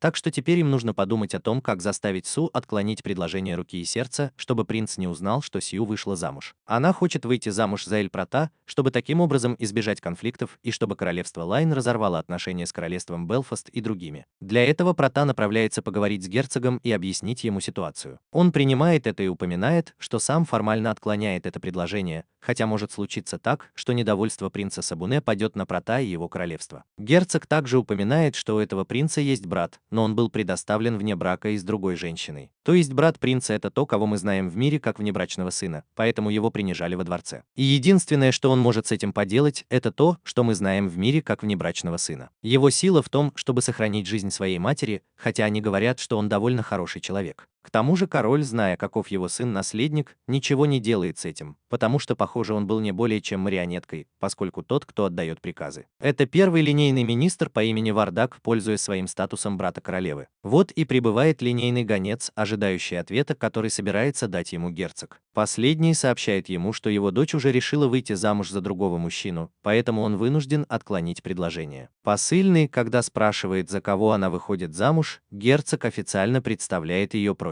Посыльный становится перед ним на колени, так как он слышал обо всех ее подвигах, и просит его помочь спасти его мать, представившись как Клод Сюаон Лайн, второй принц королевства Лайн, объясняя, что все это время они заставляли других поверить в то, что его мать страдает очень серьезной болезнью. Но на самом деле они держат ее в заключении, изолированной от остальных, и все это благодаря Гуардагу. Этот человек также несет ответственность за брак, поскольку он думает о том, чтобы принц Саабун женился, чтобы унаследовать трон, автоматически выбрав в жены Сью. Потому что, будучи еще совсем маленькой девочкой, она явно не сможет противостоять ему. Герцог, услышав это, предлагает созвать саммит между другими нациями, чтобы они узнали о том, что явно происходит, чтобы таким образом уничтожить Вардака и уступить трон принцу Клоду, который действительно заслуживает трон. Позже Прата встречается с другими королями. Когда он узнает о ситуации, все соглашаются с планом герцога, оставляя Прата ответственным за то, чтобы он нашел способ свергнуть Вардага. Для этого Прата вместе с Селой и Кааку сопровождают принца Клода во дворец. Благодаря телепортации Прата им удается добраться туда практически без проблем. Там они замаскированы под большую невидимость, за исключением Клода, который ведет их в замок, и там они встречают принца Сабуна. Клод сообщает ему, что отклонил его предложение руки и сердца, потому что Сью была помолвлена с Эль-Прата. Саон бьет своего брата, потому что хотел, чтобы он похитил Сью, чтобы поработить ее, если что-то подобное произойдет. Мы также видим, как Саун берет с собой девушку-рабыню, что очень расстраивает Прата. Саун просит Клода вернуться в Бельфас, чтобы он распространил слух, что Прот бабник. Клод смотрит на него с ненавистью за то, что он отказывается это делать, и провоцирует Сауна ударить его, крича на него очень унизительные вещи. Прата и девочки собирались вмешаться, пока не появится мать Сабуна, которая отведет его в другое место, чтобы поговорить об их неудавшейся помолвке. Клод идет в пустую комнату, где его лечит Прата, и объясняет ему, что из-за влияния Вардага у Сауна есть рабыня, хотя он и не хочет этого делать. Нации запрещено иметь рабов. Прата, раздосадованный этим, приводит девушку-рабыню, чтобы снять с нее ошейник, оставив ее полностью свободной. Саун сразу замечает отсутствие своей рабыни, и, позвонив ей, она не появляется. Она спрашивает Клода, знает ли он о ее местонахождении, но он лжет ей, чтобы защитить ее. В этом появляется охранник, который узнает, что происходит, и дает Сабо разрешение явно нажать кнопку управления рабыней, чтобы она умерла. После этого он переходит к разговору о том, чтобы найти другую жену, и на этот раз они отправят Клода на север, в королевство Полув. Сон думает, что там, возможно, королева сможет быть с ним по своему вкусу, но Гуардак говорит ему, что они пойдут не ради предложения руки и сердца, а ради того, чтобы пожениться. Объявить ему войну. Клод решает сразиться с Гуардагом, потому что, если он узнает, что он несет послание, чтобы начать войну, очень вероятно, что в конечном итоге его убьют в других королевствах. Вот почему ночью с помощью Прата они проникают в крепость Вардак, чтобы спасти свою мать. Прата со своего телефона выбирает всех солдат, автоматически калечит их, чтобы затем добраться до вершины башни и спасти мать от смерти. Клод. После этого они направляются к особняку маркиза Кабе, союзника, у которого явно есть кот, который также против, что делает Вардак. Там они говорят на эту тему и о том, как избежать войны, не прибегая к насилию. Для этого необходимо отстранить Гуардага, хотя это не было бы проблемой буквально. Настоящая проблема заключается в отстранении Сабуна от престола, поскольку Вардик скрывал все доказательства, которые могли бы обвинить его во всех совершенных им преступлениях. Прата снова проникает в замок в поисках улик. Гуардак узнает, что Клод спас его мать, и отправляет стражников на его поиски. Прата входит в кабинет Вардака, который вместе с матерью Сона участвовал в заговоре против короля. Прата достает свой телефон, чтобы записать все это, и на самом деле Саун сын не короля, а Вардага, и королева оба планируют короновать Сааба королем и королевой. Однозначно устранить нынешнего короля. Он также имеет в виду заставить Клода исчезнуть, чтобы не было наследника престола, и они начали новую королевскую линию. Эль Прата рассказывает всю правду линейному королю. И вот как на следующий день он сам созывает всех на коронацию. Есть Прата, а остальные присутствуют, но невидимы, чтобы увидеть, что произойдет. Король упоминает, что уступит трон принцу Клоду, оставив всех в полном шоке. Клод предстает перед ними, чтобы принять титул их нового короля. Гуардак возражает против этого решения, потому что, согласно традиции, первый принц должен унаследовать трон. Но тут входит Прата с остальными, чтобы раскрыть свой секрет, показывая всем присутствующим видео, которое он записал ранее, где показано предательство Вардака и королевы по отношению к нему. Король. После этого Клод, как новый король, отправляет предателей в темницу, а Саабун приговаривается к смертной казни. Прошло время, и новый король Клод восстановил маркиза Коба, который явно был премьер-министром, и все торговцы и дворяне, состоящие в сговоре с Гуардагом, были очищены, в то время как Сабун, Гуардаг и бывшая королева официально были приговорены к смертной казни, но на самом деле они были тайно проданы в рабство. Король Клод теперь вступает в союз с Протой и другими королями. Теперь, когда вопрос с Лайном решен, Прота может сосредоточиться на том, насколько важны френгеры.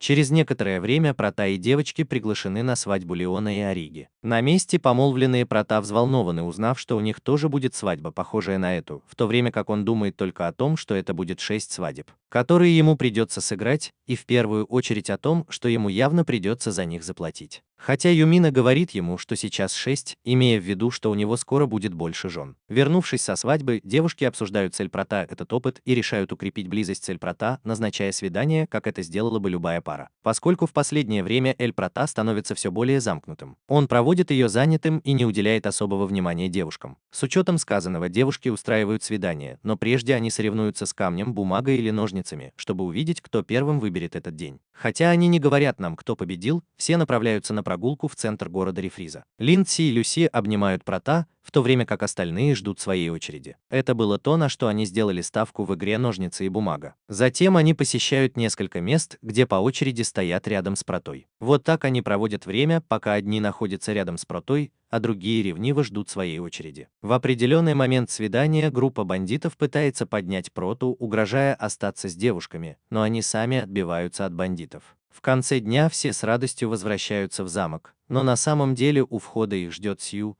потому что они не взяли ее с собой. Вот почему на следующий день Эль Прата встречается с ней наедине в качестве компенсации, поскольку они явно забыли о ней. Или что-то в этом роде, он был тем, кем она казалась, водя ее по разным местам, чтобы она повеселилась, пока явно не наступил вечер. Вы оба садитесь на берегу луга, чтобы немного отдохнуть. В этом вы видите, как он телепатически общается с Протоном, чтобы сообщить ему, что жидкий эфир уже готов, чтобы вы могли его использовать. Уже на следующий день Фреймгир будет поднят на поверхность, когда он будет готов к использованию. Она уже первая попробовала его, упомянув, что им очень легко управлять, это благодаря тренировкам, которые они прошли в кабинах виртуальной реальности. Прота хочет быть следующей, кто попробует это, но другие девушки ее опережают. Позже Розетта создает меч для Проты, с помощью которого она сможет победить фризов. Это оружие создано из осколков фризов. Прота сохранил некоторые из них, чтобы он мог выковать это оружие. Поскольку они обычно очень прочные и поглощают магическую энергию, делая их почти непроницаемые. Розет упоминает, что в дополнение к этому она создала несколько мечей из того же материала и стеклянных пуль, чтобы она могла продолжать использовать и свой пистолет. Что касается Frame Gears, производство продолжается, чтобы создать больше пилотируемых роботов, хотя у них заканчивается рекалка. Прата спрашивает, где он сможет достать этот материал, и Юмина говорит ему, что они обычно продают его, но количество очень мало, потому что это очень дорогой материал. Его трудно достать, так как в основном он взят у големов Орикалка. Эль Прата использует свой телефон, чтобы найти этих големов, и когда он это делает, он решает один раз отправиться в ближайшее место, для этого он использует муху, чтобы взлететь. Таким образом, достигнув отмеченного места, но используя свое улучшенное зрение, он понимает, что в деревне пожар. И поэтому, когда он это делает, он использует свой телефон, чтобы найти этих големов, которые провоцируются стаей жуков-фризов. Девушка, возглавляющая группу рыцарей, противостоит фризам. Но их мечи бесполезны и автоматически ломаются с той легкостью, с которой Прата, увидев девушку, которой угрожает опасность, вмешивается, используя свой новый меч. Понимая, что низкоуровневые фризы преследуют их, которые могут победить. Извлекли его драгоценный камень, но он предпочитает испытать свой меч, поэтому он заботится только о том, чтобы уничтожить их одного за другим. После этого девушка упоминает ему, что несколько раненых сбежали, но у нее нет никаких потерь. Прата приступает к лечению всех раненых, и там девушка представляется принцессой рыцарского королевства Бестия, Хильдегарминой Бестия, благодарит за помощь Прата. И Прата представляет себя принцессой рыцарского королевства Бестия. И она сразу узнает его, потому что в последние дни о нем много говорили как о хорошем политическом посреднике. Прата пытается игнорировать это и говорит ему, что соберет все фрагменты фриза, чтобы он мог оставить их себе. В этом случае Хильдегард не перестает видеть меч Праты, и последний понимает и думает, что для укрепления союзов с этим королевством она должна что-то сделать. Так что Хильдегард не перестает видеть меч Праты, и последний понимает и думает, что для укрепления союзов с этим королевством она должна что-то сделать. Поэтому ему приходит в голову подарить ей меч, а также отправить меч королевской семье. Принцесса в восторге от подарка и нервно благодарит Прата. Он прощается с ней, чтобы продолжить свою миссию по поиску големов. Позже он встречает одного и побеждает его, чтобы хранить в своем бесконечном хранилище. Потом, когда он собирался вернуться в замок, в лесу он замечает оленя. Пораженный решает последовать за ним. Олень добегает до берега реки, где они встречают тяжело раненую девушку с порезом на спине и одной из ее ног. Изуродованные руки. Прата использует высшее сердце, чтобы исцелить ее, и девушка просыпается, но мгновенно теряет сознание. Прата уносит ее с Белли благодаря силе алхимии, которая смогла восстановить части, которые она потеряла. Девочке тоже сейчас лучше, только у нее есть одна проблема, и она ничего не помнит, ни своего имени, ни где она, ни откуда она. Прата входит в комнату, чтобы поговорить с ней, и чтобы избежать неудобств, решает дать ей временное имя, назвав ее Сакурой из-за цвета ее волос. От ее волос и девушке нравится это имя, и она его принимает. Прата рассказывает о том, что случилось с Эльзой и Люсией, упоминая, что Сакуре уже намного лучше, и он отвел ее в комнаты для гостей. Хотя сейчас она прогуливается по замку, чтобы встретиться с ним. Руби следит и защищает Сакуру на случай, если что-нибудь случится. Прата, закончив разговаривать с собой и Люсией, выходит посмотреть, как поживает Сакура, и по дороге замечает, что Сакура поет, и подходит к ней, чтобы польстить ей своим голосом. Сакура упоминает ему, что хотя она ничего не помнит, у нее такое чувство, что она любит петь. Прата что-то придумывает, чтобы помочь ей вспомнить, одолжив пианино, которое у нее есть в замке. Там она пробует его, чтобы проверить, работает ли он до сих пор, потому что Прата играл на пианино, когда был ребенком. Сакуре нравится то, что она только что сыграла, и она подходит, чтобы узнать больше об этом. Прата начинает объяснять ей, как это работает, но она «я хочу услышать больше, чем играл Прата». Последний начинает играть новую песню, которая слишком нравится Сакуре,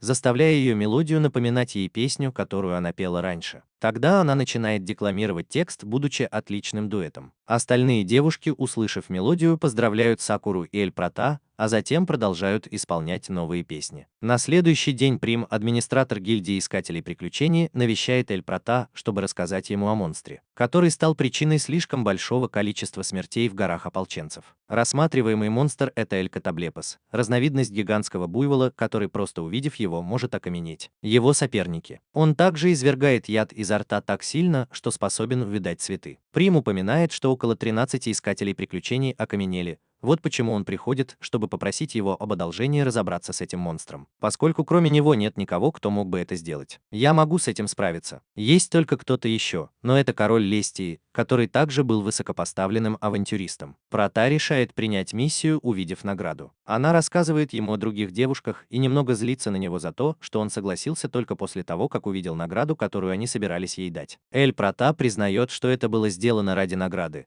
потому что создание Frame Gear стоит больших денег. Котоблепы не могут смотреть друг на друга, иначе они тоже окаменеют. Вот почему они обычно не собираются стаями или не очень часто встречаются с кем-либо. Девушка просит Прота позволить ей сопровождать его, потому что у него есть время, чтобы не выполнять миссию вместе. Перед отъездом Прота уже вручил ей катану, сделанную из осколков фриза, чтобы она могла сражаться на равных. Другие девушки начинают ревновать, и они тоже вручают ей оружие, сделанное из осколков фриза. Именно так они отправляются в ополченческие горы, чтобы встретиться с монстром самолично.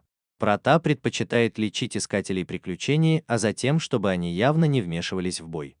Продвинувшись на несколько метров, они натыкаются на Котоблепа, которого они ранят среди всех, заставляя его испускать ядовитое дыхание. Прота достает свой митриловый меч и с помощью силы тяжести отсекает животному голову. Однако начинает окаменевать, но это не будет проблемой, поскольку он использует восстановление, чтобы снять с него окаменение, хотя в процессе повреждается часть его одежды. Люсия тоже начинает окаменевать, потому что подумала, что глаза Котоблепы больше не будут иметь эффекта. В этом она тоже использует восстановление, потому что Прота оставила несколько готовых чар на своем кольце. Люсия избегает окаменения, но вся ее одежда испорчена, поэтому ее нужно переодеть, в то время как Прота отворачивается, чтобы ничего не видеть. Она понимает, что есть Трокотопа, поэтому она ищет какой-нибудь способ прикрыть глаза, и в этом она вспоминает, что в книге, где она училась, есть что-то, о чем она не знает. Заклинание «Летать» было заклинание под названием «Мозаика», которое служило ему в таких случаях. Прота злоупотребил упомянутым заклинанием и попал в глаза буйволу, так что теперь их легче победить. Как только миссия будет завершена, они вернутся с Прингом, чтобы сообщить ему о двух Котоблепах. Принц извиняется, так как это единственное думала, что он один, но в равной степени Прота не создает проблем, так как награда все еще очень высока. Давая понять это, Прота продолжает разоблачать искателей приключений. Девочки пытаются этого избежать, но делают это слишком поздно, потому что искатели приключений выставляются обнаженными. Несколько дней спустя мы узнаем, что другие короли, которых мы уже знаем, тренировались на Frame Gears, поблагодарив Прота за то, что он позволил им поиграть на этих роботах. Последний предлагает им одолжить им несколько копий, чтобы они могли тренировать на них свои армии. Королям эта идея нравится, и они соглашаются, не задумываясь, хотя Прота делает все это, думая о будущем, чтобы они могли быть союзниками в битве против фрисков, которые отступают вперед. С другой стороны, принцесса Хильдегард не перестает думать о Проте. Вот почему ее дедушка приезжает, чтобы рассказать ей о нем, потому что теперь ходят слухи, что он обладает таинственным оружием, таким как гигантские солдаты, которыми можно управлять. Пилотируемый, так что нация думает что-нибудь с этим сделать. На следующий день Прота обнаруживает, что вносит некоторые улучшения в Frame Gears. Как вдруг он получает уведомление от Кааку, в котором упоминается, что к нему пришла девушка, которая утверждает, что является его старшей сестрой. Прота, услышав ее голос, понимает, что это Афродита, богиня любви. Как только замок прибывает, он понимает, что Афродита обманывает своих невест, рассказывая им, что она старшая сестра Прота и что ее зовут Карен. Девочки верят им и оставляют его наедине, чтобы они могли насладиться их воссоединением. Прота просит ее объяснить, почему он спускается на землю, и она говорит ему, что он в отпуске,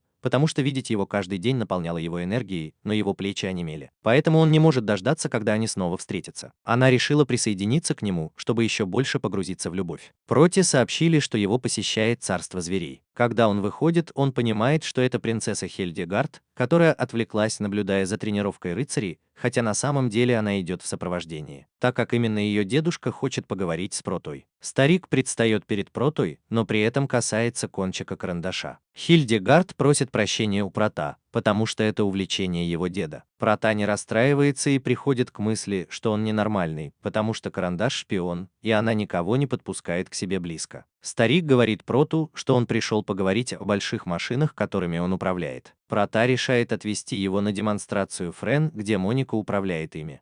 Прота рассказывает ему, что он восстановил эти реликвии, чтобы подготовиться к приближающейся войне с Фриз. Поскольку они уничтожили древнюю цивилизацию и опасаются, что в скором времени они уничтожат их. В будущем они предпримут массированную атаку. Вот почему у него есть несколько копий, которые передаются союзным странам, чтобы они подготовились к борьбе с фризами. Даже если они также могут использовать их в какой-то внутренней ситуации, связанной со стихийным бедствием. Старик хочет знать, могут ли они, жители царства зверей, также одолжить им силу Фрейм девушек, чтобы они могли стать союзниками. Прота упоминает, что да, при условии, что они не будут использовать ее для развязывания какой-либо войны или чего-то незаконного. Старик упоминает, что он намерен вступить в союз с Протой, но сначала он должен поговорить со своим сыном, нынешним королем зверей, чтобы сообщить ему об альянсе. Хотя он знает, что тот не собирается вступать с ним в союз. Он не откажется. С другой стороны, Хильдегард просит Прота об одолжении. Она хочет, чтобы я позволил ей сразиться с самым сильным воином, который у нее есть. Именно так Прота ищет Дже, чтобы сразиться на мечах с Хильдегард. Они обе делают все возможное, чтобы победить, но результат заканчивается в ничью. Хильдегард узнает от Дже, что Эль-Прота помолвлен с 6 женщинами, в том числе с 2 принцессами.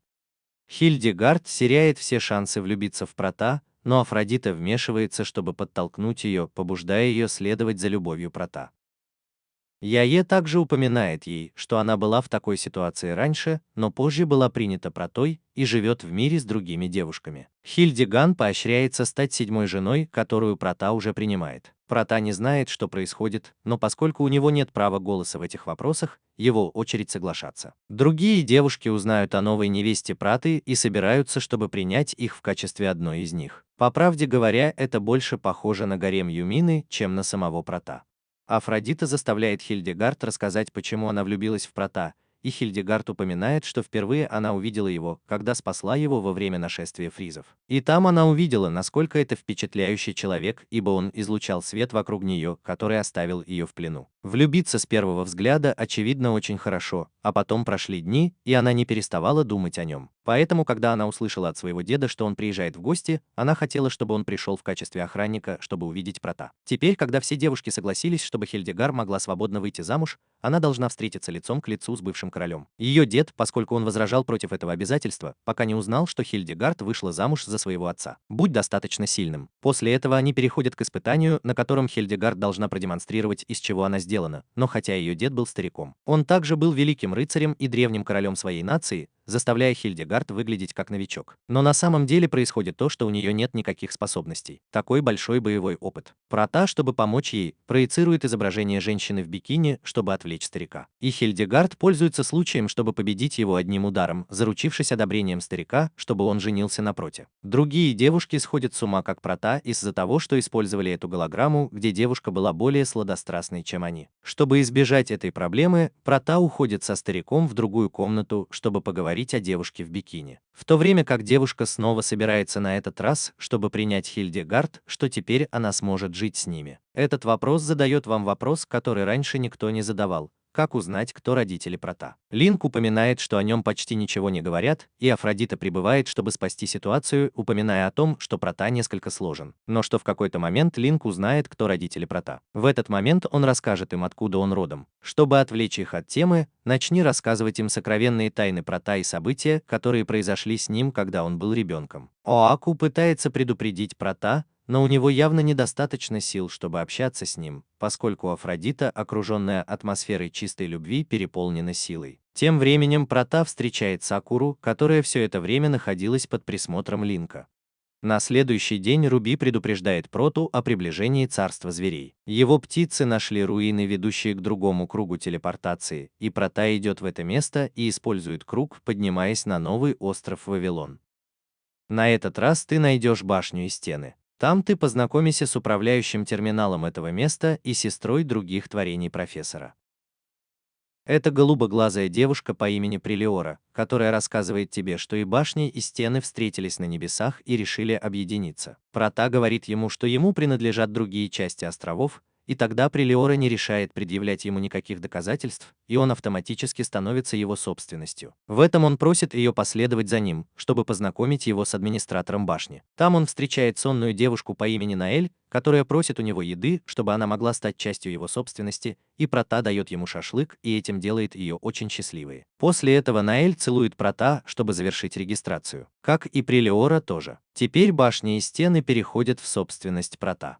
Последний зовет других девушек, чтобы они познакомились с этим местом, но в этот момент прибывает Каку со срочным письмом от короля Белфаста, так как королева уже родила. Именно так они прибывают во дворец, где узнают, что у Юмина теперь есть младший брат, следующий наследник королевства Белфаст. Король просит Прата дать ему имя, и тот решает назвать его Ямато. Позже все отправляются к горячим источникам, где невесты Прата обсуждают, что они тоже скоро должны подарить Проте детей. Тем временем управляющие островом также беседуют с Протой рядом со своими детьми, поскольку они уже увидели себя частью будущего благодаря учительнице, упоминая о том, что они, возможно, скоро родят ему детей, что у Проты будет около 9 детей, и по крайней мере по одному от каждой жены, которая узнает, что у него будет в общей сложности 9. Франческа говорит ему, что Лин будет одной из них, и Прота пугается и просит его не говорить ей об этом, хотя она уже это сделала. Прота пытается скрыть эту информацию от других девушек, но этим удается его услышать, поэтому они явно наказывают его. Чтобы освободиться, он должен поцеловать всех своих невест. Прота, чтобы освободиться в данный момент, просит их сначала пойти посмотреть празднование дня рождения принца Ямато. На улице во время фейерверка Юмина отходит от остальных, чтобы пойти с Протой. И пока они обсуждают свое будущее на этот раз с Протой, другие девушки замечают это и требуют его и еще ее поцелуй, следующий из которых будет Линдс. Сью тоже просит ее, но будучи очень маленькой, она чмокает его в щеку, и Хильдегар отказывается, потому что она явно падает в обморок. А Люсия, получив его, в конечном итоге теряет сознание. Нервы. Он уже получил это, но очевидно на полпути поцелуй дает ключ к разгадке. В конце концов он подходит к разгадке, чтобы поцеловать его, и когда он это делает, он бьет его кулаком по лицу от нервов. Именно так Прота вместе с девушками заканчивают смотреть искусственные игры. А на острове Франческо он находит волшебный шар, чтобы увидеть будущее разгадки, сообщая, что он скоро женится на своих новых женах. А две недостающие – это Сакура и Ле, что завершает этот сезон. И на этом аниме заканчивается. И если ты дошел до этой части видео, не забудь прокомментировать секретное слово, которым будут наручники, и не забудь оставить свой лайк, нажать кнопку подписки и активировать колокольчик, что чрезвычайно важно. Кроме того, если ты хочешь поприветствовать меня в одном из видео, или хочешь порекомендовать мне аниме, чтобы подвести итог в следующем видео, подписывайся на меня в Instagram, которое будет по ссылке в описании и в прикрепленном комментарии, так как очень скоро я буду приветствовать всех, кто следит за мной там. И не говоря больше ни слова, Пина Кола Аса прощается.